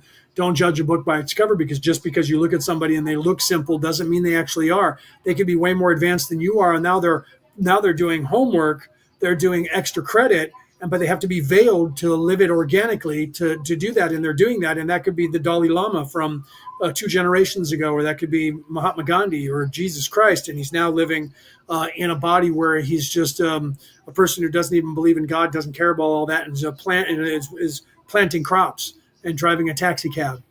You don't know. So if you see yourself in that, don't get discouraged by it, thinking somehow I go backwards. That's not backwards. You just think it is from the perspective of who you are here. I've seen many of my past lives. Celeste is saying this now. I've seen many of my past lives, mostly my death in each life. That's the first thing that we perceive in our past lives. I was only a child when I passed. So yeah, that's the first things that you adjust each. Celeste went on to say, we adjust for each life based on experiences. So yeah, the first thing that we perceive is our past lives. Then we always perceive whatever sex we are currently first as our past lives. And we always perceive the death first, the transition out of that life. And then we start to perceive the life at some point and the other memories from that. But that only comes when you move to 4D in your higher self. Once you start to realize the I am part, you can access the other memories. So the first thing you get is your death mask. First thing you get is the death. And then it's always whatever you're comfortable with. So it's always whatever sex you currently are. That's what you see first. Then you start seeing yourself in as other sexes. And depending on if you're a wanderer, sometimes wanderers like coming through as the same sex. I've been a man in a lot of my lives, most of them, honestly, because of the dynamic of what I do here in the job that I do on this earth, for this earth. I've come through as a man more than I have a woman, which kind of surprises some people because they're like, no, everybody comes through as both. Yeah, you do that when you go through it for the first time. You do both, and you do it often. If you're a wanderer, you're going to find that you have whatever sex you are, and is usually the aspect that you're coming in through, and you'll find that you have more lives, if not all of them, more of your lives will be of that same sex. Wanderers stick to what they're good at. And if you're here with a coalition, there's a good possibility that if you were a man, you're always going to be a man. If you were a woman, you were always going to be a woman, because that same dynamic is the part that you're playing. Do you understand that? Do you guys see that? So that part that you're playing is what you're good at. And so you're not going to then change and be a female if you're a male, and you're not going to change and be a male if you're a female. Wanderers, if you're here with a coalition, if you're here with a council and you're here to do a specific task, fixing the earth, helping the earth, you're going to find that you come with a group of people, and that group of people is going to stay aligned the way that they are because they have those aspects and they're good at those jobs, and they're not going to play around with that dynamic. They use the dynamic that works, they stay within that, and then when they go on vacation to somewhere and take a few lives off or a life off, then they will change and have fun and become a woman if they're a man, or become a man if they're a woman, or something else because they're wanting to play around. Right? Yeah, Celeste said, laugh out loud, I was very feminine in my Renaissance, in Renaissance France, right? Joanne said, I have a pilgrim. I have a pilgrim that us fearful, or I'm not sure what you probably the typo there, of accessing was fearful of accessing her Akashic records because she feels revolted by what she found out at the first time. I was telling her that she needs to heal that to rid herself of the fear, ego taking hold. I think, yes. Yeah, right. So sometimes you freak yourself out. Sometimes people freak themselves out. And they see something from one of their past lives, and they find out, well, I wasn't exactly a great person in every life, and that scares them or that's revolting to them, and they're like, I don't want to see that anymore. I don't want to have anything to do with it. That does happen sometimes. That does happen sometimes to even wanderers when they start to perceive that that part that they played in a different place or a different time, or even on this earth when they're playing that. And then further, when you get into 5D and realize 5D concepts, let's see how far I can go with this. When you realize 5D concepts going into 6D, that you currently are residing in good and evil bodies in the universe, playing the parts, and some of the people that you're facing in this dichotomy between good and evil is aspects of you. So you're fighting against yourself. The higher up you go, the more that actually occurs until you get halfway through the sixth density, and then the evil is subsided, and it's only a service to others that goes further back to the source. But so as you get up to 4D, from 3D to 4D in your beingness, into 5D in your beingness, that's when you start to perceive the reality that you're playing both parts at the same time, currently, sometimes on the same planet. So sometimes someone who you think is your enemy is actually you. It's an aspect of you that you're fighting against. And throughout time, you're fighting against yourself, but you don't perceive that. You think it's a nemesis or something that you're fighting against, that it's an enemy, and it's actually you in a different aspect. But you're unaware of that when you're down here because you're separated. And if you're in 3D, even waking up in 3D, you don't know that. I'm surprised I was able to go through this far with this concept out to the world right now. I expected that to be stifled from what I was able to perceive. I wouldn't have been able to give you this information 40 years ago, just so you guys know. That's why I was worried about it right now, because that concept is very foreign to the population of this earth, but apparently becoming more apparent because I can say this out loud. The last time I had this conversation was in a room of two other people, where I had this conversation, was explaining this, not in a live setting that is going out to the entire world, that will be recorded and left out for everyone on this planet to see. Okay, so I might as well run with this. If the universe right now is allowing me to do this, I might as well run with it. So it is. If you're a wanderer, it is just as likely, and probably something that if you're in service to others right now in this reality, and that you're here on earth, and that you believe that you have been in service to others the entire time, there is a very good possibility, probably a 98% chance, that once you start to remember who it is that you have been fighting against, if you get up high enough, you're going to realize that was you. That is you. And that you're fighting against the same people that are fighting with you. And that you have that bizarro world that's actually going on, that your higher self is aware of. Your higher self is aware of. Maybe not your higher self that's halfway through the sixth, but for some of you it will be. And if you can truly access your Akashic record, then you will be able to see those things. And sometimes people perceive those on Earth because it happened here, or if they're here for the first run through, then it's definitely in the first 7 to 10 lives, you're going to definitely find yourself being evil and being good. So yeah, right. So let me see what you guys are saying here, right? Let me see what you guys are talking about here, because I'm pretty sure that I missed a few things here, right? Let me get past where I was with Joanne. Did I see that? I have. Yeah, I saw that. Okay, remind her sometimes that we came to be bad. That we came to be the bad guys. Yeah, sometimes some of us are playing those parts. Penny said, remembering the wrongs that you have done can be messy. Yeah, they can be. They can be emotional. Without Williams, Hero World never set up. I'm not sure. Oh, villains. Without villains, yeah. Without, you have to have villains for this world to work.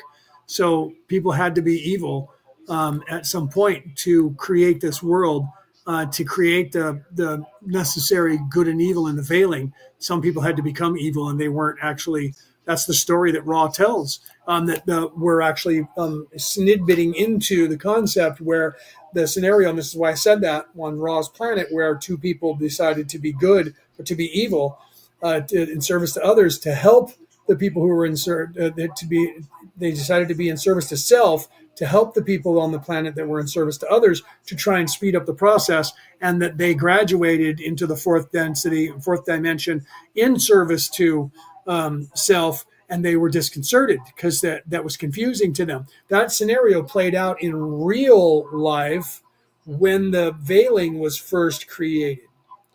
And that scenario played out exactly like that, where two people decided to be those guinea pigs and be evil and came through on a planet and then met each other, one male, one female, created a cult and convinced people on the planet to follow them. And they proceeded to murder, rape, and pillage the entire planet, and turned a lot of people evil to start evil in the universe and the veiling in the universe. And when they graduated, not knowing they were going to do that, when they graduated to the fourth density on the evil side, they too were disconcerted. They were like, what the hell happened?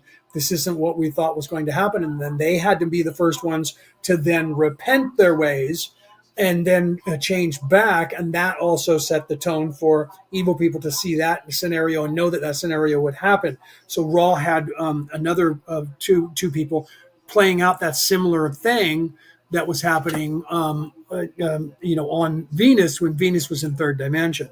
Okay, so that's literally where we're at talking about that. So when the perception of yourself doing that, you have to be ready for that to happen. So if you access that stuff and you're in third dimension, you're here for the first 7 to 10 lives, that can freak you out. If you're a wanderer and you're not ready, that can also freak you out because you're not ready for it. And then you're like, oh my God, this evil and all of that. I did something that was very wrong. And that can freak you out and stifle you from growing anymore because you're afraid you're going to go down that road, not realizing that you're perceiving something that is actually happening, but you're perceiving something that's happening from the perception of a very high place that you're not supposed to be accessing without somebody being there to help coach you so that you actually understand what's happening and what you're perceiving. And that it's okay that you're perceiving that because that's part of the ecosystem that's supposed to happen, and that you're playing that part because you're supposed to be doing that to propagate all of this for the lower dimensional beings, so that they can see those scenarios playing out, so that they can follow in those footsteps and then return to help people as well. That's the way that it works, and I'm talking 5D now, in the concept of seeing reality for what it is and the ecosystem that it actually is. Okay. So, newbies built up a lot of karmic debt. That's the game. Then they spend lifetimes paying it off in service to others. Right. I mean, that's kind of Celeste. What happens exactly. So then you come back down to the lower realms to help people and that was the design, was in that part of the matrix. It was designed so that people would do just that, and then you're paying it off by helping people. So people that are wanderers that are here helping people, the reason they're doing it is because other people did it before them, and they were showing them, and that they have that possibility, and they're doing it because they're on a higher level. They realize that they're being evil, and now they're trying to be good because that's the way the universe works. And so that's what people perceive as the karmic debt that people have. Okay, it is 5 minutes after 6. I am going to have to go. Unfortunately, Brooke got here. She's on her lunch and she just got here. I apologize, baby, because I have to get off here to get mom cleaned up and then get dinner. But if you're on your lunch, I can contact you. You'll be halfway done with your lunch, unfortunately, by the time I sit down. So I apologize, baby. But I do want to talk to you. So I'm going to get mom in there and then start dinner. Once I get mom done, I'll call you if that's okay. And then we can talk while I'm getting dinner and stuff ready because you are on your lunch and I won't be able to talk to you till you get off work. Okay. So I love you guys. And I will talk to you guys later. Some of you I'll probably see in the chat. Others I'll probably see on the Zoom call or both. Otherwise, I'll be next time here on the Law of One next Friday. Okay. So, Brooke, I love you, baby. And I'll call you in about 10, 15 minutes when I'm done with mom and she's done, then I'll give you a call. Okay. All right, guys. I will talk to you guys later. Have a good night. This has been Orion Rising. I'm your host, Leonard O'Neill. Good morning, good afternoon, good evening, or good morrow, depending on where in the world you are tuning into the show. Okay.